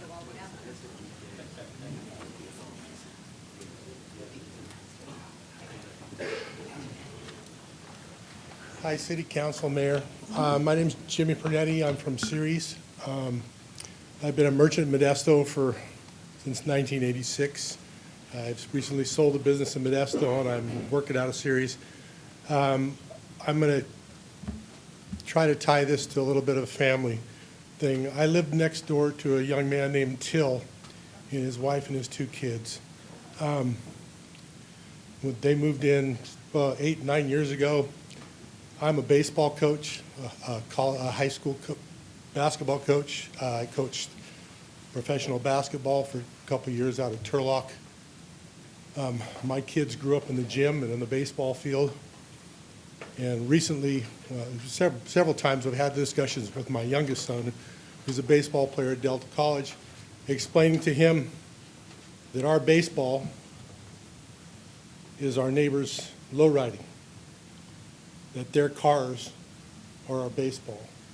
I've watched for 8 years them build cars to where after 4 years, 5 years of it, I bought one myself. It's a 77 Corvette, but with nowhere to drive it, except on the highway when I go. American graffiti is a big thing in the city of Modesto. It's a big thing in the world.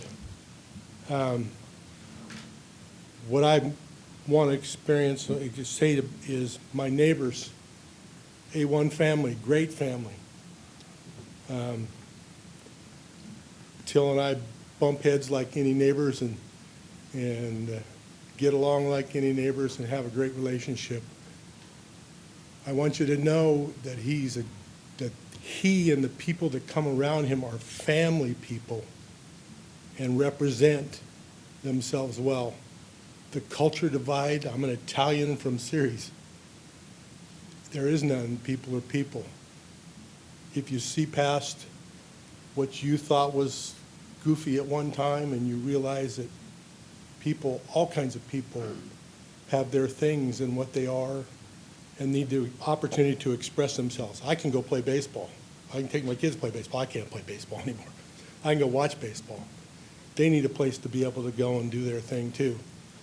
And open up what should be, there should be no way you can ban someone driving on the street. They pay for a license, they pay for insurance, they own, they're citizens. There's absolutely no reason there should be a ban on anything. We spent the past 2 years in our houses being locked up by government and finding out that things are backwards, that they probably shouldn't have done it the way that they did it. Got to learn. It's time to open things up and let people be people. Let them use the streets that they pay for and let them cruise. Thank you.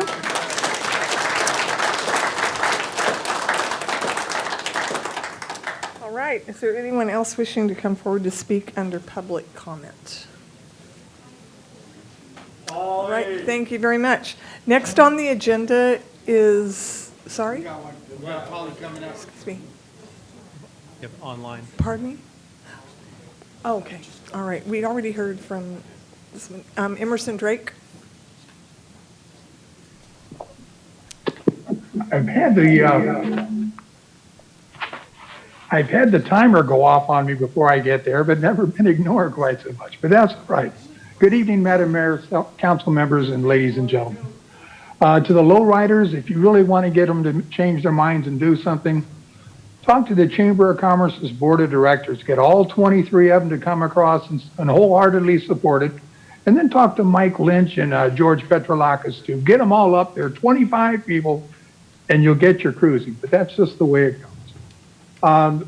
Tonight, all I really want to do besides that is pull consent number 7. Thank you very much for your time. Thank you. All right, was someone else coming forward?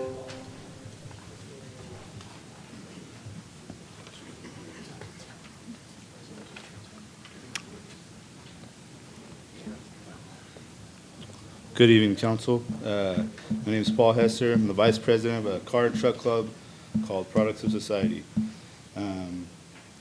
We're kind of a mixture of a club. We got lowriders, we got mini trucks, we got hot rods, so talking on behalf of all of us. We've been around for 13 years. We're from Modesto and all have met at the show scene around Modesto. We throw 3 shows a year, one including a toy drive that gives back to our community. And we throw that toy drive with Road Dog.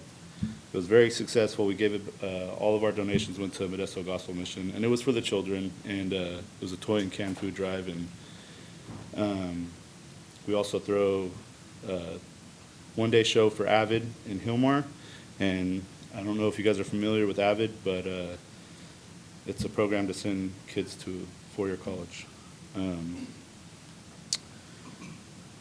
On behalf of the cruise band, we'd like for you to consider lifting the ban. For us not only to show off our art that we've done to our vehicles, to add more money back into our community, to show the kids that all the community can come together and be one, all in Modesto.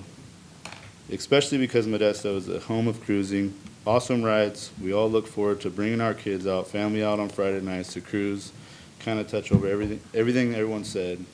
It means the world to us, not only for us to bring our kids, but for us to bring our families, for everyone in general.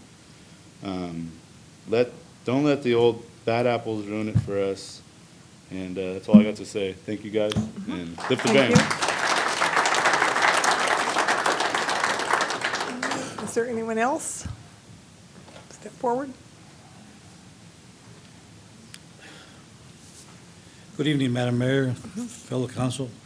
I also live in your district, Rosa, and I'm here to ask for the repeal on the cruising, and also something that somebody jarred my memory here that I need to talk about, because I came home one day to see a blue can in my house without no knowledge of how it got there or why it was there and how much am I paying for it. I don't know, any of these questions I don't have no answers to. So I'm asking the council if they can tell me how it got there, why it's there, and how much am I paying for that can? And if my other can ain't gonna, like the gentleman over spoke about his green can, is that not gonna get picked up? Because I'm paying for that too. You know, I want my cans to be picked up all the time, on schedule. Am I just hoping, or is that gonna happen? Is that how it really is? So I ask for an answer on that. I will refer you to Bill Sandu, our Public Works Director, who's here this evening, that can answer every question that you have about that. Okay. And how do I connect with him? And there's a lot, he's sitting right here behind Okay. tonight, waiting to talk to anyone that would like to talk Sure, about the I camps. appreciate that. Anyway, Sure. back to the repeal. I'm asking for the repeal. I'm also a member of the Modesto Cruisers Council. We've spoken with you at one meeting, at least one. And I think it was a productive meeting. We got to know each other a little bit with the chief, and we've done everything you've asked. We've had 2 productive authorized city cruises, both of which went down without a hitch. Even the chief was excited about it, talked about it at the meeting, and said that he didn't see a problem. You know, so other than the fact that he says he's always understaffed. But like I explained to him, the whole valley's understaffed, from Sacramento to Fresno, all the way down to Bakersfield. You just don't grow a police officer on trees. You all know that it takes time to recruit one, put him through the academy. By the time he hits the street as an officer, it's a year later. So if it's being short on officers, that's the case, then put your recruiting program out there, because most people go by how much they can earn, and that's what entices them to come over here. So put up a salary that's worth looking at, and maybe you'll get some more recruits this way. But the ban on cruising that we currently have is unconstitutional. It's illegal. We all know that, and it's definitely it's a racist business. But I'm trying to stay away from that. But I just want to say, you know what? I too have a car, and I'm a member of a car club, Scanners Car Club, and we look forward to the council doing what's right, doing what the people are asking, because there's plenty of us here, and there could be a lot more of us in the next time. But we're asking that the council do what's right. Mayor, we look at you as the leader of this council to do the right thing, and like Sebastian said, let's see somebody to put this on the floor and say, I'll put it for the next meeting. Why is nobody saying on the council? Why is nobody asking that? I want to put it up for vote, put it on the next agenda. Why? What's the problem? Thank you. All right. Anyone else, if there is anyone else, oh, sure, if you'd like to share your name. Oh, that's yeah, fine. I'm sorry. I thought I mentioned that. My name's Tony Lopez. Okay, thank you, Tony. Thank You have a bomb, not a car, huh? All right. Anyone else wishing to speak? If so, okay. We are going to take a break and then come back for the remainder of public comment. We will take a 5-minute break and return at 7:15. Or no, excuse me, that is incorrect. At 7:50-ish.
All right, we will resume public comment period. Are there any other members of the public that would like to come forward and speak under public comment that have not spoken already? There's one online. All right, I see online Anna. Hi, yes, can you hear me? Yes. Okay, thank you. I'd like to talk today about Paul Chavez. Paul Chavez was murdered by Modesto police officer Sam Muncy. The chief of police and the DA are backing, they're supporting, and they're defending a murderer. The video is absolutely disgusting, and anyone who believes Paul deserved what happened to him is clearly delusional. It's disgusting. You should have to hold yourself accountable. We have to hold you accountable. You should have to demand that your officers not go out and kill someone just because they're drunk. Sam Muncy knew who Paul was when he got his call, when he got his name provided. Sam Muncy made the choice to murder Paul, to take away his life, to take him from his children, from his wife and partner of 15 years. Sam Muncy is disgusting and should have to rot in prison like any old Joe Blow would for murder. Thanks. You're welcome. You're welcome. Is there anyone else that would like to speak regarding under public comment? All right, seeing none at this time. Next on the agenda is consent items. An item may be removed from consent and discussed at the request of a member of the public or council member. Is there anyone on the council that would like a consent item removed for further discussion? Seeing none, is there anyone in the public that would like an item removed from consent for further discussion or comment? And we had one request from Emerson Drake to pull item 7, and I was not ignoring you, Mr. Drake. I just did not see your name. I try to watch the screen to the best of my ability, and I did not see your name. So I'm glad that I was reminded. Thank you. Will the city clerk? That was in there for the whole thing. Yeah. Will the city clerk please read the consent items? Item 5, consider approving the minutes from the December 13, 2022 council meeting. Item 6, consider approving final adoption of ordinance 3753 CS, adding section 2-3.908 Community Police Review Board to Chapter 3 Administrative Departments of Title II Administration of the Modesto Municipal Code to establish the City of Modesto Community Police Review Board. Item 7 was removed from consent. Item 8, consider approving a second amendment to the legal services agreement with Myers-Nave to add specialty legal services rates. Item 9, consider approving the recommended budget adjustments to fiscal year 2022-2023 annual operating and CIP budgets. Item 10, consider approving a will serve letter and an outside service agreement for water connection for the property located at 323 Bothan Road in unincorporated Stanislaus County, just outside the city limits of Turlock, APN 043-029-001, adjacent to the former Del Este Water Service Area, now owned by the City of Modesto. Item 11, consider approving an agreement with Place Works out of Berkeley, California for the development of the Southwest Modesto Plan in an amount not to exceed $216,000. Item 12, consider approving a First Amendment to the agreement with Housing Tools, LLC for consultant services related to grant assistance, labor compliance, and regulatory contract monitoring for revised agreement amount not to exceed $195,000. Item 13, please note the reso was revised due to clerical error. 319 Laurel Street was revised to read 319 Laurel Avenue. The corrected reso has been provided to the council and made available to the public. Item 13, consider approving a Community Development Block Grant CARES Act CDBG CV grant to Stanislaus County Affordable Housing Corporation, Stanco, in an amount not to exceed $450,428 and $25,000 in activity delivery costs for a total of $475,428 for the acquisition of rehabilitation of property located at 319 Laurel Avenue. Item 14, consider adopting building, plumbing, electrical, and mechanical ordinances by reference of the 2022 California Building Codes and consider amending various sections of chapters 1, 2, 3, 7, and 11 of Title 9 of the Modesto Municipal Code, in particular, introducing and waiving the first reading of ordinance amending Articles 1, 2, and 16 of Chapter 1 of Title 9 of the Modesto Municipal Code relating to building regulations to adopt by reference California Code of Regulations, Title 24, Part 2, Volumes 1 and 2, introducing and waiving the first reading of an ordinance amending Chapter 3, Electrical Code of Title 9 of the Modesto Municipal Code relating to building regulations to adopt by reference California Code of Regulations, Title 24, Part 3, Electrical Code, introducing and waiving the first reading of an ordinance adopting by reference the existing building code contained within the 2022 California Building Standards Code and amending Articles 1 and 2 of Chapter 11 of Title 9 of the Modesto Municipal Code, introducing and waiving the first reading of an ordinance amending Chapter 7 Mechanical Code of Title 9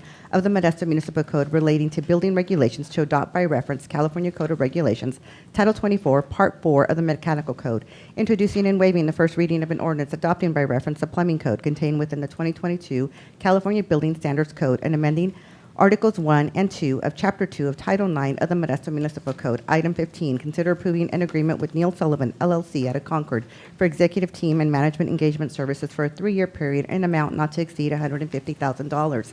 Item 16, consider approving the purchase for various fleet additions and replacement vehicles, which includes 1 compact sewer, 3 1-ton truck turner valve, and 2 vacuum 3-axle trucks in the amount not to exceed $2,352,973. Item 17, consider approving the purchase of a grant management software subscription with Carasoft Technology Corporation out of Reston, Virginia, DBA Civis, in the amount of $295,685 over 5 years. Item 18, consider approving the monthly investment report for September 2022. Item 19, consider approving a First Amendment with Zoll Data Systems, Inc. for hosted server services for both EPCR and Fire RMS records management and reporting software for Salida Fire Services and future fire contract services for a total revised amount not to exceed $272,296. Item 20, consider approving a Second Amendment to the agreement with United Site Services, Inc. out of Modesto for portable toilet rental services for a revised total amount not to exceed $583,250 over the term of the agreement for United Site Services and Sun Valley Portable Restrooms, Inc. from Turlock, California. Item 21, consider approving the additional payment not to exceed $151,225 to Belfour Property Restoration out of Modesto for emergency work related to American Legion Hall fire remediation. Item 22, consider approving an agreement with Mark Thomas and Company, Inc. to prepare construction documentation for the Tuolumne River Regional Park Riverwalk Trail Gateway to Nice project for a total amount not to exceed $289,583. Item 23, consider approving the submittal of applications to the Environmental Protection Agency Consumer Recycling Education and Outreach Grant Program and authorizing the city manager or his designee to sign the grant applications and related forms. Item 24, consider approving the award of bid and agreement for the furnishings of biosolids removal and land application services to Jim Briscoe Enterprises, Inc. out of Atwater, California for a total amount not to exceed $810,891 over 5 years. Item 25, consider approving a lease agreement with the State of California State Lands Commission for a total amount not to exceed $32,000 over 20 years. Item 26, consider approving agreements with Republic Services, Inc., DBA, Forward, Inc., landfill for the non-hazardous waste disposal of wastewater grit, sewer spoils, and storm spoils for a total amount not to exceed $404,910 over 6 years. Item 27, consider accepting the rebid Sonoma Sanitary Sewer Trunk Extension Project as complete, authorizing all necessary steps to file with the county recorder, releasing securities and releasing payments totaling $2,230,697 to A. Tykart Sons, Inc., DBA Tykart Construction. All right. May I have a motion to approve the consent calendar without item 7? Motion to approve without item 7. Yes, motion to approve without item 7. Second. All right, we have a motion by Councilmember Williams and a second by Councilmember Wright. Will the clerk please call the roll? Councilmember Scutia-Brayton. Aye. Councilmember Alvarez. Aye. Vice Mayor Ricky. Aye. Councilmember Bavaro. Aye. Councilmember Williams. Aye. Councilmember Wright. Aye. And Mayor Zwellen. Aye, so it carries 7-0. And now we will ask staff for a report for item 7. Consider approving a resolution continuing to authorize remote teleconference meetings pursuant to Assembly Bill 361. Mayor, I will present on this item, and this is the resolution that the council has been adopting since the adoption of Assembly Bill 361, since the governor signed the bill. What the resolution does is continue to make the findings, which continues to allow the council to participate if you need to participate by Zoom without posting where you are calling from.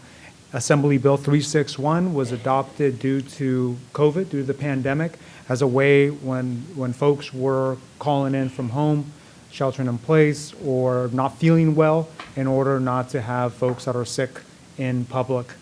Assembly Bill 361, I will mention, will be going away, will be no longer in place, or at least the Assembly Bill is in place, but we will not be able to make the findings after the governor ends the emergency. Right now, the governor is slated to end the emergency at the end of February.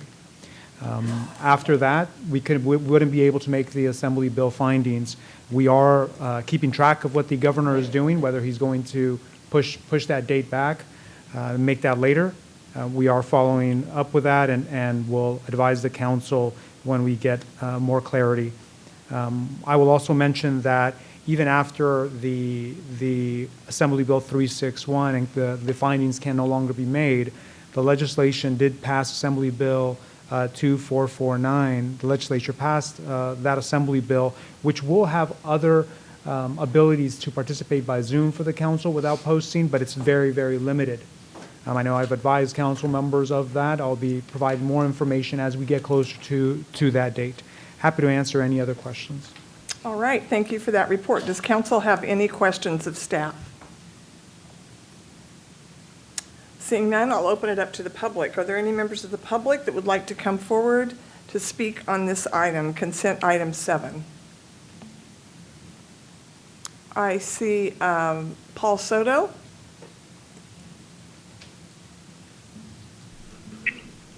Yes, can you hear me? Yes. Okay, Paul Soto from the Horseshoe. I asked my hand was raised. I wanted to pull 2 items from the consent calendar for discussion. The 2 are 12 and 13. And the reason for that is that the City of Modesto doesn't have a legally binding definition of what racial equity means, of a definition. I've read your racial equity policies, and they're aspirational, kind of like when you're working for a nonprofit and you're trying to amend and ameliorate certain social and economic conditions in the community. It's an aspiration, and that's how that's what forms the philosophies and the missions of a nonprofit. However, with COVID, especially with COVID, the Chicano and the Mexican communities are the ones that suffered the hardest hit, because it was at that point when we all were able to see in stark illumination the historical injustices that have occurred to these particular communities as a result of racist policies, and how wealth was extracted from the use of our bodies. My mother and my tias and all my uncles, everybody, my entire family, I am the embodiment of the campesinos of these fields. And so racial equity is not an aspiration, it is a legally binding definition. And it's very simple, is that there is money allocated specifically to amend a particular social issue. And so that's 2 parts. What it means is that first, the discussion about what needs to be amended has to happen first, and that's going to be very uncomfortable, because there are people now that have an identity that was structured upon that oppression. They actually extracted an identity. And so this is what racial equity looks like, and that's why it's critically important in government. That's why that's why it's a policy issue.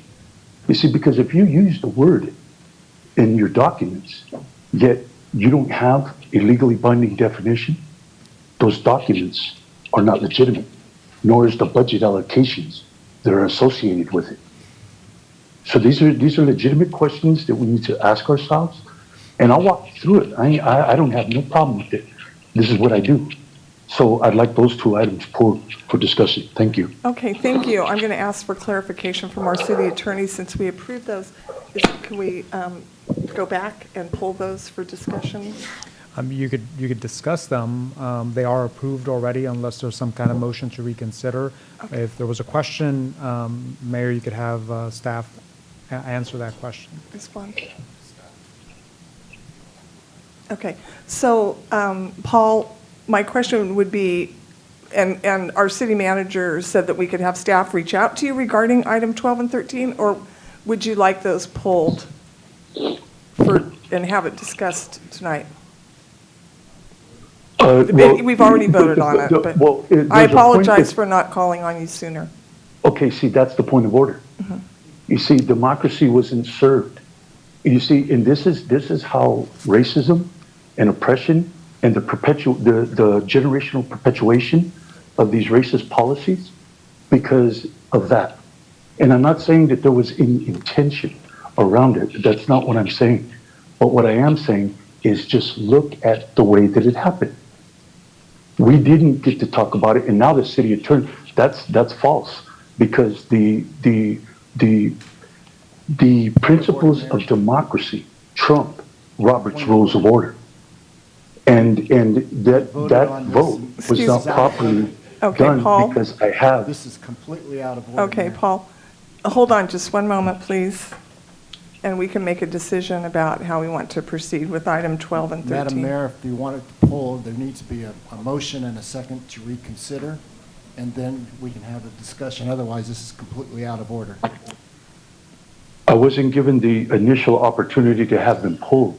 And Right, that's so a right. that's what I would like to ask you, if you would like them pulled now. I apologized Yes. for not calling upon you. Yes, I do, please.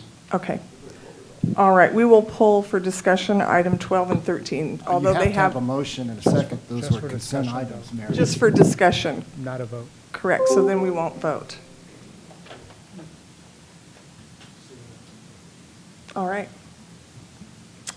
So going back, we were discussing item 7, I believe. So we will go back to complete that first. I have on line IBJAM.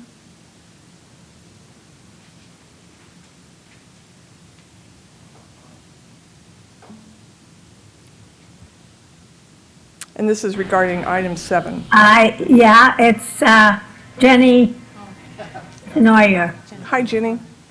Hi. Good evening, Mayor, City Manager, City Council, City Clerk, and council members. I'm wondering now, since this amendment from the governor is going to end, does that mean that, well, I can understand why it would really affect the council people, but does that also mean that the public is not going to be able to, they have to appear in person from now on? No more Zoom? All right.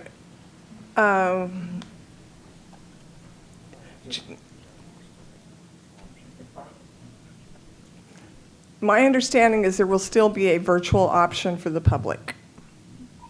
Okay, so, I mean, that's kind of important to the, it's important to the council. Right, correct. But it's very important to the public to believe that we're still, they'll still be able to attend on Zoom.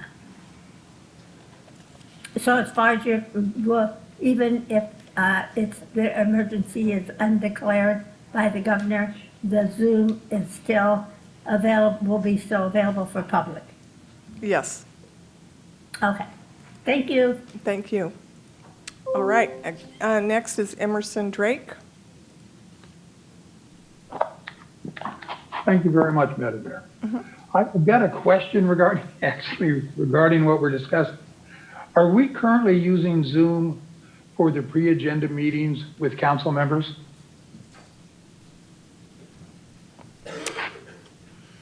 Not a trick question.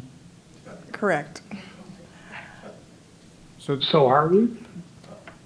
Those meetings Okay, you can answer that. They are not So occurring. there's no agenda review meeting. I know there are briefings with council members, not a quorum of the council, of course, or else that would have to be noticed, and it would have to be open to the public.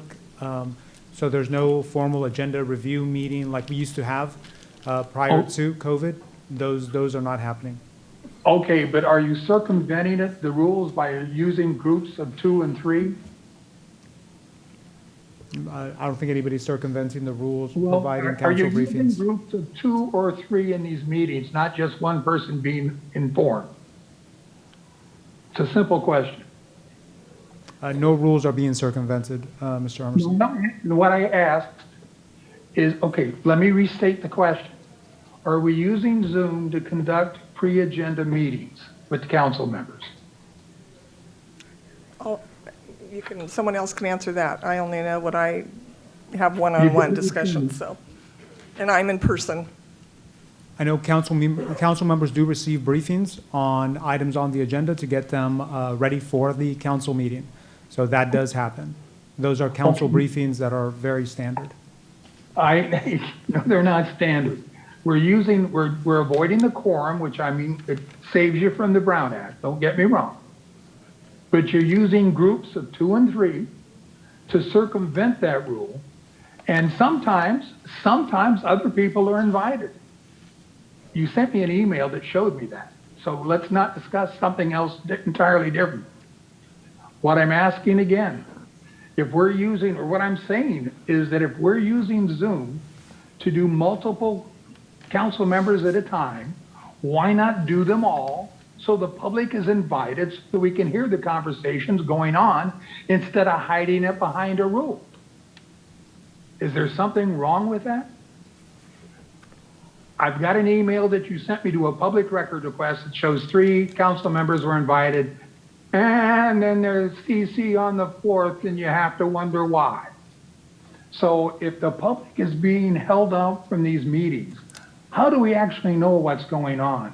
Why won't the council step past, be transparent, and do a Zoom meeting and solve the problem so the public can attend? Don't break it up into groups so you can decide to talk amongst each other. Don't make it secret. Don't make it so people have to wonder.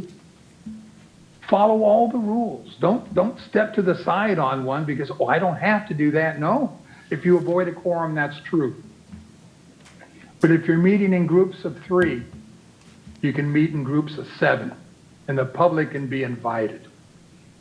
You have to explain to me why you're avoiding that. Thank you very much for your time. Thank you. Are there any members of the public that would like to come forward regarding item 7, consent item 7?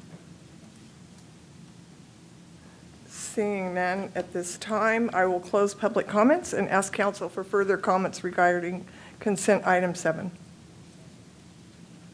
Seeing none, I will call for a motion for the approval. Make a motion to approve item number 7. All right, I have a motion by Councilmember Wright Second. and a second by Vice Mayor Ricky. Will the clerk please call the roll? Councilmember Scutia Brayton. Aye. Councilmember Alvarez. Aye. Vice Mayor Ricky. Aye. Councilmember Bavaro. Councilmember Williams. Aye. Councilmember Wright. Aye. And Mayor Zwellen. Aye. Carries unanimously. All right, we will go back for staff to do a report on item 12 and 13. Good evening. Good evening, Mayor, City Council. Item number 12 is a first amendment to an agreement with Housing Tools for an increase of $150,000 for a total of $195,000. We are having Housing Tools be on board to help us with grant applications that are coming down from the state. Some of those include Project Home Key, the Affordable Housing and Sustainable Communities Grant, as well as the Supernova in the summer. Additionally, they help us with labor compliance and regulatory monitoring of these grants. For each of the grant applications, there is a racial equity component that is considered and is applied for with each of the grants. And so that will help address Mr. Soto's original question. All right, thank you. Does council have any questions of staff? I'll open it to the public. Are there any members of the public that would like to speak regarding item 12? Mr. Soto?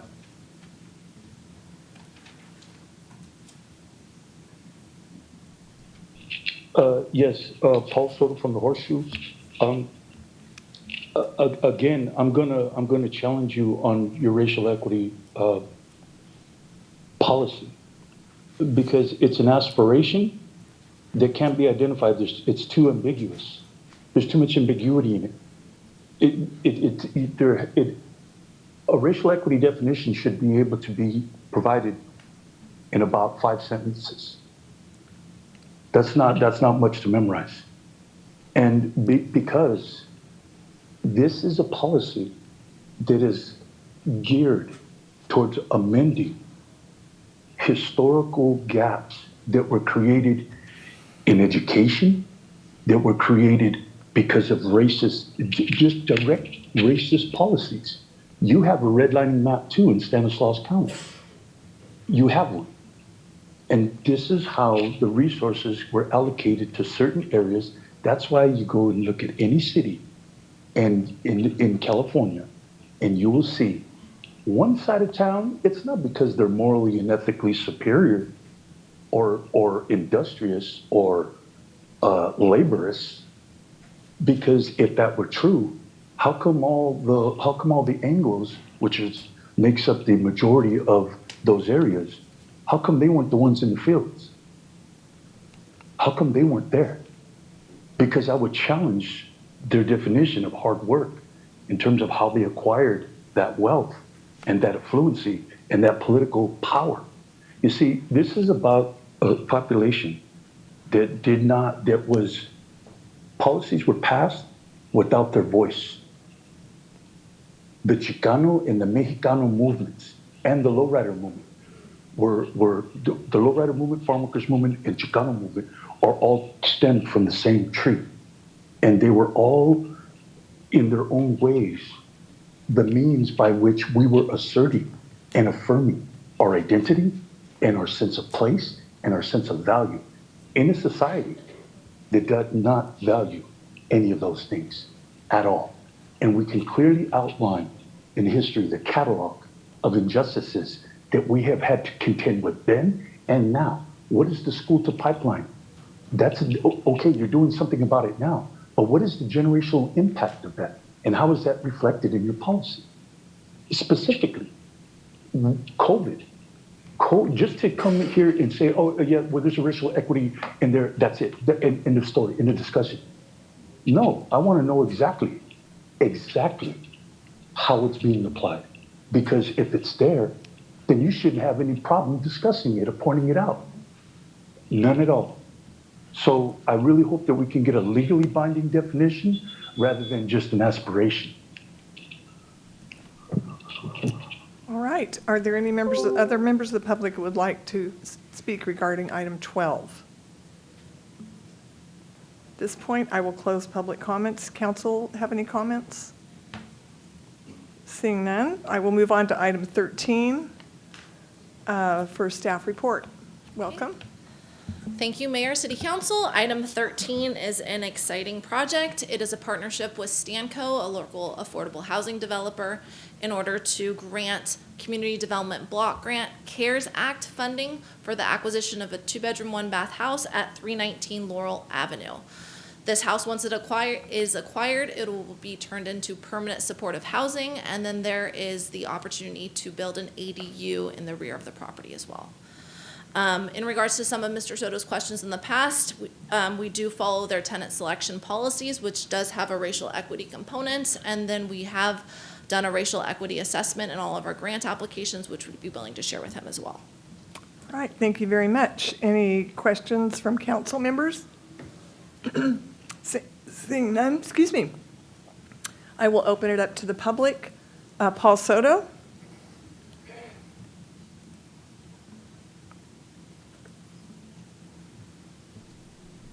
Thank you, Paul Soto from the Horseshoe.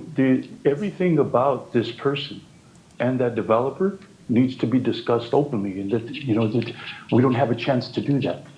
And look at the way it was kind of shrewdly done. I didn't get to chime in at the beginning of the meeting either. I was just passed over. And so these things, public comment is probably one of the most important parts of these meetings because we, the citizenry, are coming here to inform. This is your job to be here. It's not ours. It's not ours. For myself as a Chicano, it is an obligation, it is a duty, it is an honor, and it is a privilege as a Chicano to challenge the governments that have profited from and ignored these policies. So this person, like who is this person? What is this property? Where was this property? Where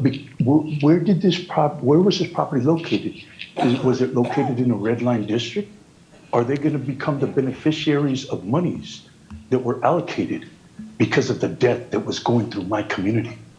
You see, we were the ones that worked, stacked, drove the trucks, we stacked the warehouses, we drove everything up and down California. We were still working in the fields, we were working in your warehouses, we were cooking your food, and we were delivering it.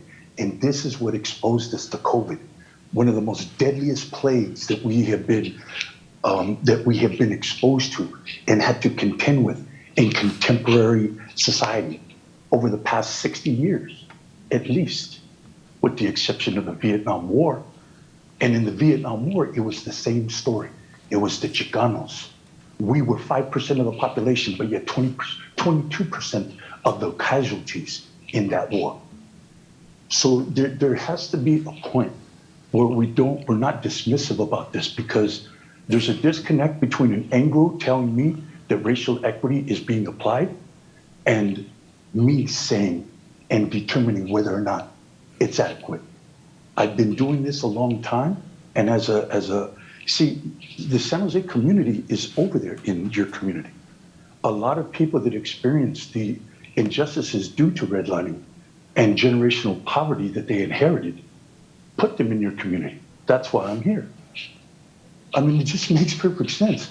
The population that you have in Modesto has been increased exponentially due to lifelong San Jose residents. So, yeah, I would like for you to get a hold of me so that we can come up with a legally binding one, so that racial equity principle in law can be measured when it's contrasted with your policy decisions. Thank you. You're welcome. Are there any members of the public, additional members of the public, that would like to speak regarding item 13, consent item 13? Seeing no one, any members of the council, that I will close public comments. Any council members have further comments? Not at this time. We've already voted on that item, so we will move on at this point. Thank you very much for your presentation. Next on the agenda is council comments and reports. Councilmember Ricky, Vice Mayor Ricky. Thank you, Mayor. I just want to start out by saying that I appreciate all the Cruiser Council people coming and speaking to us about things they care about. That's the kind of spirit that we need to improve our communities, the people coming and talking to us and tell us, what they expect. My opinion is that the cruising ban needs to be dealt with. I'm looking forward to the city bringing us some options to overcome a ban that originates from a bygone era and, in my opinion, is still there due to misplaced fear. If we have any sort of statistics, perhaps, that can demonstrate risk or something in the communities that have lifted the ban, then I want to see them. But otherwise, I think this is something we need to deal with.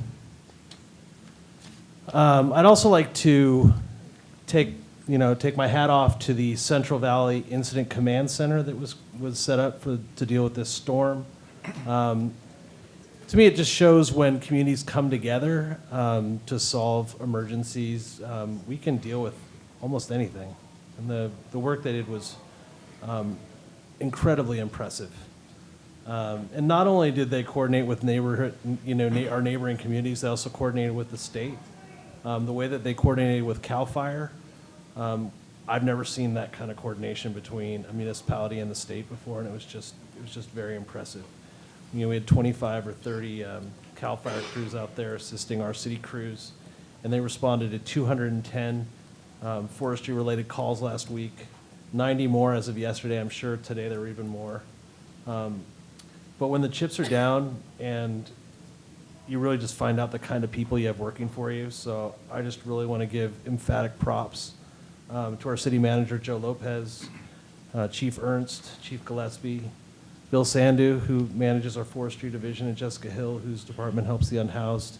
You guys really have come through for the community, and the results just, they speak for themselves.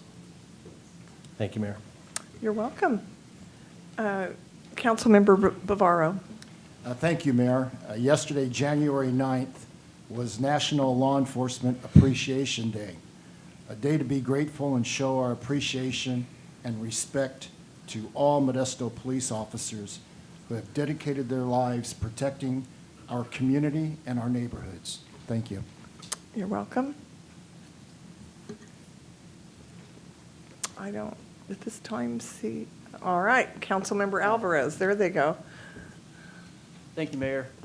I'm going to talk about three subjects tonight: cruising, housing, and the current storm we're all currently weathering.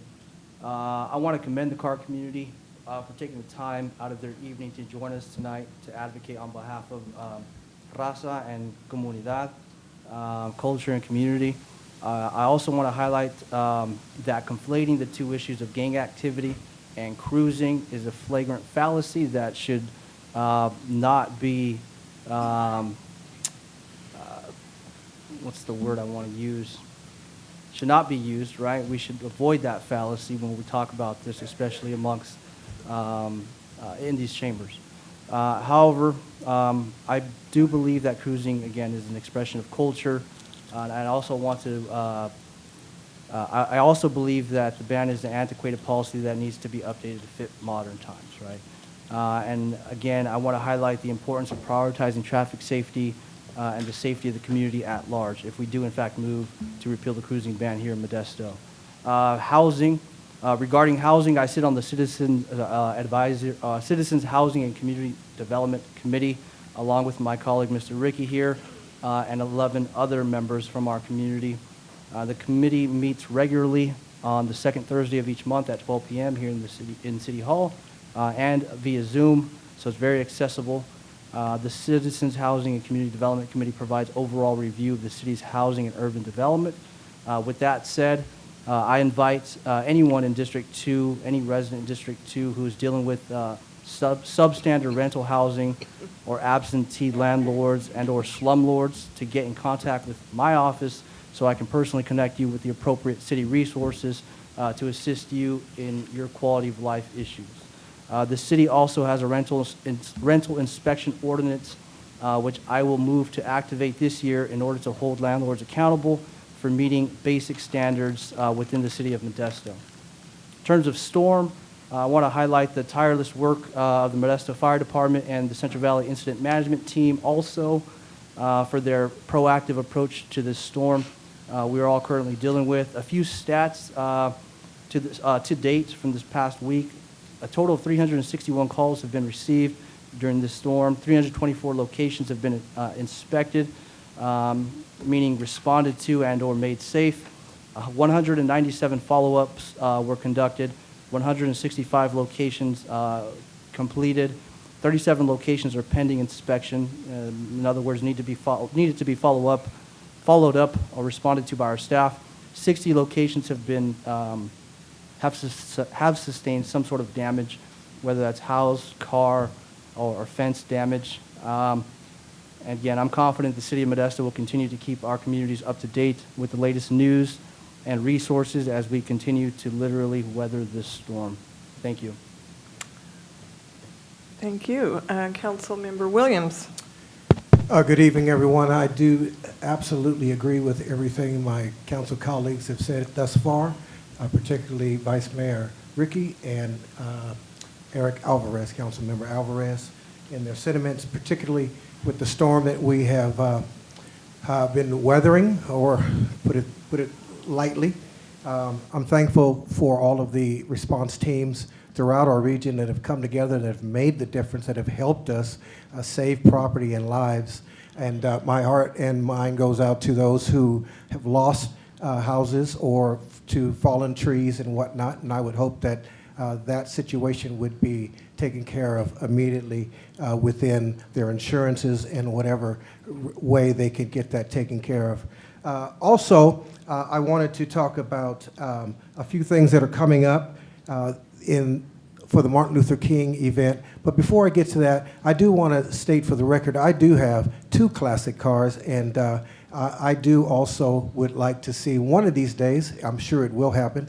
It's just going to take a little time, and I would hope that the car community would be just a little patient with us, and that we would eventually get this dialed in. I have a 1960 Pontiac Catalina convertible, and I have a 1974 Corvette. And we do family outings. I did take the 1960 Pontiac Catalina to San Francisco on Father's Day with my entire family. I enjoyed that. So I am a car enthusiast as well. And, you know, just give us a little patience and give us time to work this thing out. We do have some things that we really do need to work through in order to make this happen. So Martin Luther King weekend, this coming Friday at 11:30 at the King Kennedy Center, that is 601 North Martin Luther King Drive, is a Martin Luther King luncheon, and it is a $20 donation, and it is put on by the King Kennedy Board of Directors, and that is this Friday at 11:30. It is the MLK luncheon, the annual luncheon that they've always had. On Monday, the Martin Luther King Day, 10 o'clock, 10 a.m., at Christian Love Baptist Church, their annual, 33rd annual actually, Martin Luther King commemoration. They have a speaker from Oakland who's as Reverend James Long, and that starts at 10 o'clock. After that, the Silver Lodge is number 66 is doing an event, a march starting at 529 California Street at the local church, Second Baptist Church, and that will be at 1 o'clock. So there is some activities that will be taking place on the Martin Luther King weekend, and I would hope that those who are online, and particularly those that are here, would be able to join in some of these festivities. And again, thank you so much for all of our first responders for making us safe in our community. God bless you all. All right, Councilmember Scudia Breton. Thank you, Mayor. I just also wanted to thank everyone that came out for a public comment. I know it's not easy to take time away from your family and your private time to come, and especially those that stayed to the end. I really appreciate respectful public discourse and comments, and I saw a lot of that today. That's really what it's about, and we're here to listen. Indeed, as was said multiple times, it is our job, and we do it willfully and with big hearts in taking in what is said. I love the fact that Modesto's beautiful multicultural and community pride was very visible in people's words and people's mannerism and the unity. Much of what was said actually made me kind of remember something, just my childhood. When I lived in Woodland with my family, I'm the youngest of 6, and my mother raised raised 6 children by herself. And every Sunday, the Sacramento community, back in those days, in the 80s, would cruise. And they'd cruise at a park called Miller Park. And it was a couple blocks from the church, from my church, the church that me and my family would go to every Sunday. And my mom would actually let us go if I would go with my brothers and sisters. So I would go on occasion with my brothers and sisters. And my memory of cruising was memorable. And I do have fond memories of that time. And so it was just, that really came back when I heard just so many people talking about how that touched their lives to this day. So thank you for that. Also, I wanted to also thank the many city employees who really went over and bent over backwards to help the collective Modesto community during this storm. It was rough for everyone. I know that we've all been awake since 3:45 this morning. But I saw firsthand the crews that were out there in the massive rain and wind dealing with those issues.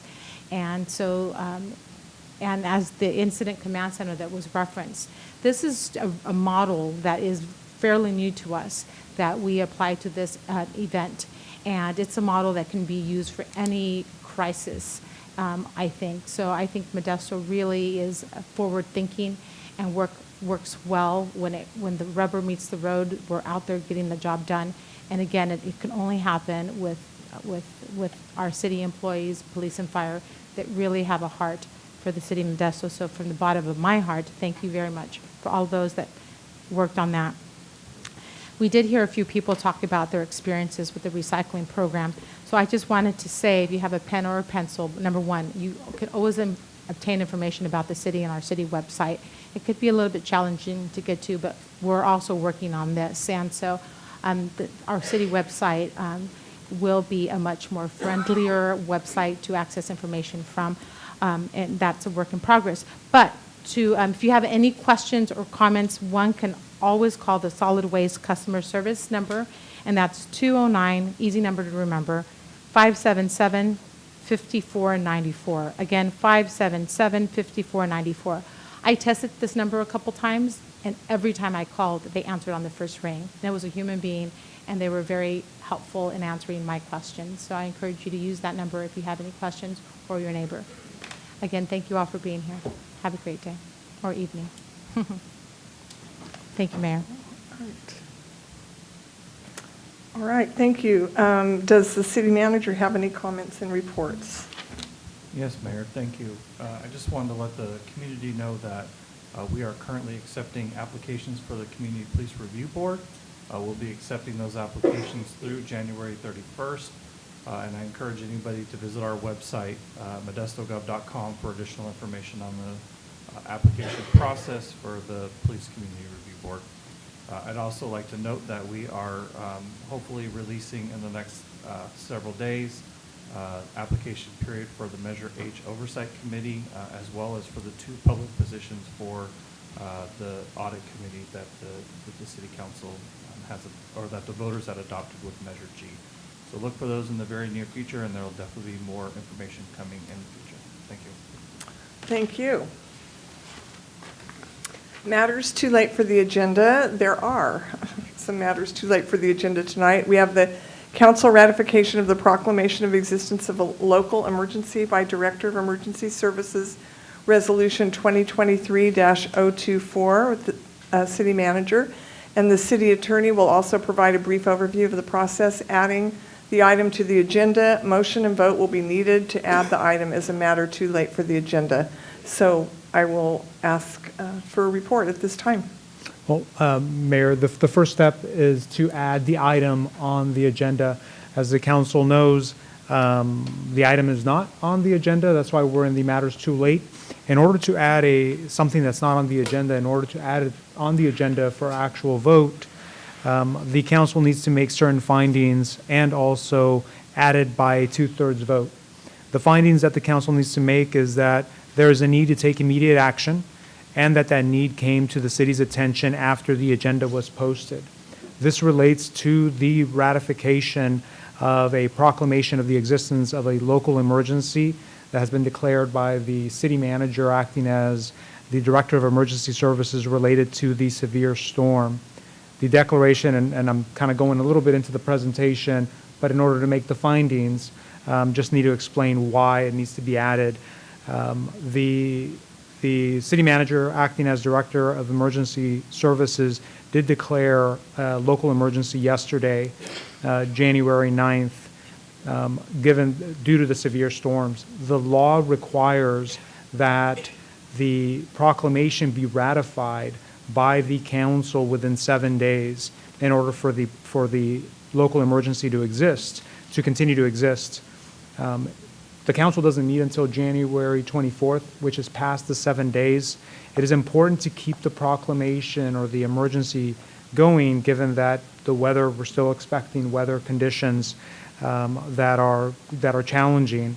The proclamation of a local emergency does allow the city to respond effectively to the storms, seek and utilize mutual aid, and strengthen the city's ability to obtain reimbursement for the efforts in dealing with the local emergency.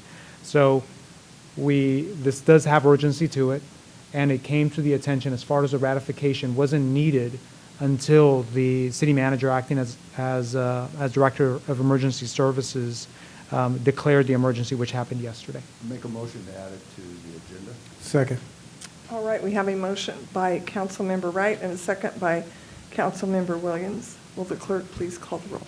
Councilmember Scutia-Brayton. Aye. Councilmember Alvarez. Aye. Vice Mayor Ricky. Aye. Councilmember Bavaro. Aye. Councilmember Williams. Aye. Councilmember Wright. Aye. And Mayor Wallen. Aye, so that carries unanimously. So now we will have the staff report. Thank you, Mayor. I will take this, and as the city attorney had mentioned, and as everyone who has been in these parts, it's been a quite hectic weather period that we've been in. Over the period of these storms, it was becoming more and more apparent that some of our critical infrastructure in our community was getting in more and more danger, and it became apparent that declaring this emergency was definitely the way to go. This will allow us to tap into additional resources as well as seek state and federal reimbursement for some of the activities that we performed and to help repair any of the critical infrastructure that may have been damaged due to the storms. With that, I would like to call up Chief Ernst, who will provide a quick update of where we are. And while he's walking up, I too would like to commend Chief Ernst and his staff for the development of the Central Valley Incident Management Team and all the resources that they've been able to deploy into our community to make sure our residents and businesses were safe. Chief, congratulations on the great work. Thank you.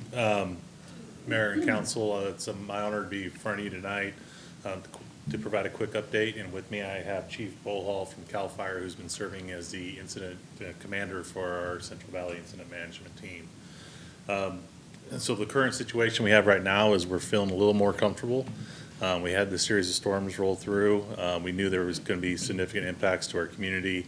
That was one of the decision points that I made with the city manager from the emergency management perspective is with the potential of the storms and the effects of the storms, it could overwhelm our normal emergency operations here in the city. And so thankfully, we started a partnership with CAL FIRE and local resources throughout the region on developing what we call a Type 3 incident management team a little over a year ago. And so we have just formed the team. We had one training session and we had this event happen. So it was a great opportunity to make the call, get the resources together. At first, it was intended for planning and preparation of the incoming events, and then we had the real-world incident where we felt very confident with the leadership that Chief Bolhall brought and his team and the resources we've received. A quick update on the amount of resources we've received in our community and assistance. Through the Master Mutual Aid System, through pre-position funding from the state, we were able to receive numerous resources. One was the incident command team to come in and assist us. We also had a task force of fire engines as well as boats and heavy equipment that were staged here in the community. We received state resources, a total now of 4 what we call Type 1 hand crews, so close to 80 to 90 members that helped with sandbagging, tree removal, not only in Modesto but several communities that we serve. And then this morning we had the National Guard arrive with some high water equipment vehicles in case we needed them, and they're on standby right now. And with that, we're feeling very comfortable and confident that we have the resources in place to properly protect our community. With that, I'd like to turn it over to Chief Bolhall to give a quick update and kind of explain to you what an IMT really is. Yeah, as stated, Kevin Bolhall, I'm the incident commander for the Central Valley Incident Management Team. Kind of a quick overview of what an incident management team is and why you would order one for a jurisdiction. So typically for day-to-day operations when it comes to initial response, jurisdictions are staffed for whatever local emergencies that are going to occur. This could be fire, law enforcement, or cooperators. When that's going to exceed the capabilities or the staffing levels of those specific resources that are typically assigned, you can order an incident management team and they can come in and take command of that incident and help support the incident. Similar to an EOC, but different in that you're going to get a group of folks who are trained in they're subject matter experts in certain aspects of incident command in order to support resources that are out working the incident. It could be logistical support, providing a base camp, food, resources, whatever's needed for the operational folks on the ground. It could be a public information officer, which could be putting out messaging for citizens and for other cooperators on what's going on the incident. It could be an operations section chief, the person who's in charge of the operation and oversees and makes sure a collaborative effort with all those other functions. The ultimate goal of that incident management team is to take the objectives that come from the agency administrator and take those objectives and make sure that you have a positive outcome at the end of the incident. Positive for the citizens and the property and the other things that you're trying to protect, and get that incident back to a state that local jurisdiction can handle whatever it is you were assigned to do. Some other reasons, some instances where you would order incident management team, the one you guys typically see, wildfires. Flood events can be one, civil unrest, whatever it is that you need to deal with, that incident management team can come in and use the ICS structure in order to help manage that incident. Thank you. Thank you. And with that, I just wanted to close and obviously thanking all the crews that are out in the field and working day and night to ensure that our communities are safe. We appreciate all their efforts. We appreciate your support and the community support throughout this event. And with that, we'd be happy to answer any questions if you have. Okay, great. Does council have any questions of staff at this time regarding the proclamation or from our team? Please use your request to speak if you do. No questions? I would have one question. Can you give any update on, I'm still concerned about flooding and with the Absolutely. rain that's supposed to come to Sonora and elsewhere. Yeah, so we in continue Caribbean. to see a weather pattern that brings wet weather to our communities. Thankfully, the storm systems that are predicted here over the next week so far appear to be less severe than the ones we've seen over the last week and a half. One thing that we have in our favor is the reservoirs above us up in the foothills still have storage capacity to assume some of the water. What we're monitoring very closely is that capacity and if and when the utility companies need to start releasing water to make way for incoming storm systems.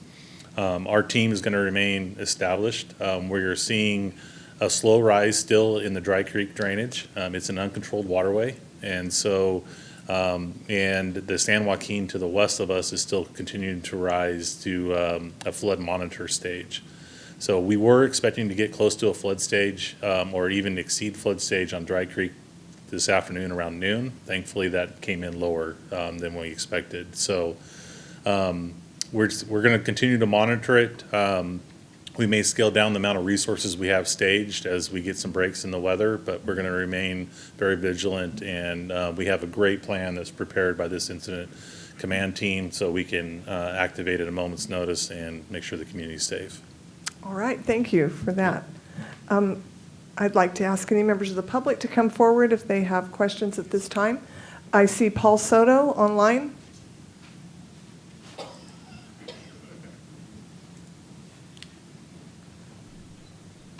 Yes, Paul Soto from the Horseshoe. Thank you for the work that you do. I mean, it must feel like be a good feeling to not only serve your community in the way that you do, but to get paid as well as you do to do it. So thank you for that service that you provide to the community. Many of your, as I said before, many of your citizens are born and raised here in San Jose, but due to poverty that was created generationally, they were no longer able to sustain themselves here. And so now they're members of your community. So thank you for protecting them. I had some questions about how you make your decisions with respect to property and people. These are like moral questions. And I think it's healthy to like have them like, how do you define that? Of course I'm not gonna sit here and say that you're not gonna protect people, but like, how do you make those moral decisions? Or do you think they're just legal ones? I think those are healthy questions, and I think it's important to know what the city's moral authority they exercise in that situation is. And the reason why I bring this up is that in 2017, it sounded eerily familiar with what the gentleman was saying earlier about the dams. When the dams started overflowing, the water companies have to release the water. Okay? They didn't warn anybody. Mayor Sam Liccardo knew about that. And he did not warn the people. He did not do it. And it deluged Rock Spring Drive. Of course, I'll give you one guess, who lived in that community. They had to rowboat themselves out of there. By the time it happened, it was too late. The evacuation was to knock on the door by the water rising. And so these are the things that I'm talking about that you're going to be tasked with. Do you protect someone's property, or do you protect the people? And sometimes the way to protect the people is to have a sensitivity and understanding that people that do not have homeowners insurance, property insurance, or a city that will make sure that they can help them out in the event that they lose property, that those people experience a different kind of reality than the one that I just explained. And there needs to be a sensitivity to that and also a policy. Thank you. Thank you. Any other members of the public that would like to speak regarding this item? I do not see anyone in person or online, so I will close public comments and ask council for further comments. All right, I would like to thank you very much for your time, and I know it is a 24/7 job, and I appreciate so much what you're doing. I really feel like we have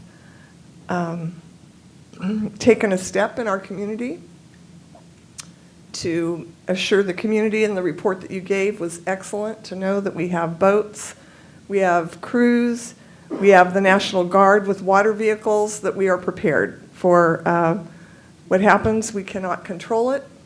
We cannot control this, but I appreciate your efforts tremendously. I'd like to call for a motion. Excuse me, I'm going to find out exactly which. Okay. So this is thank you very much, a resolution ratifying the proclamation of existence of a local emergency in response to the severe storm event dated January 9th, 2023. Do I have a motion? Motion to approve. Okay, motion by Councilmember Scudia-Brayton and a second by Councilmember Wright. Will the clerk please call the roll? Councilmember Scudia-Brayton. Aye. Councilmember Alvarez. Aye. Vice Mayor Ricky. Aye. Councilmember Bavaro.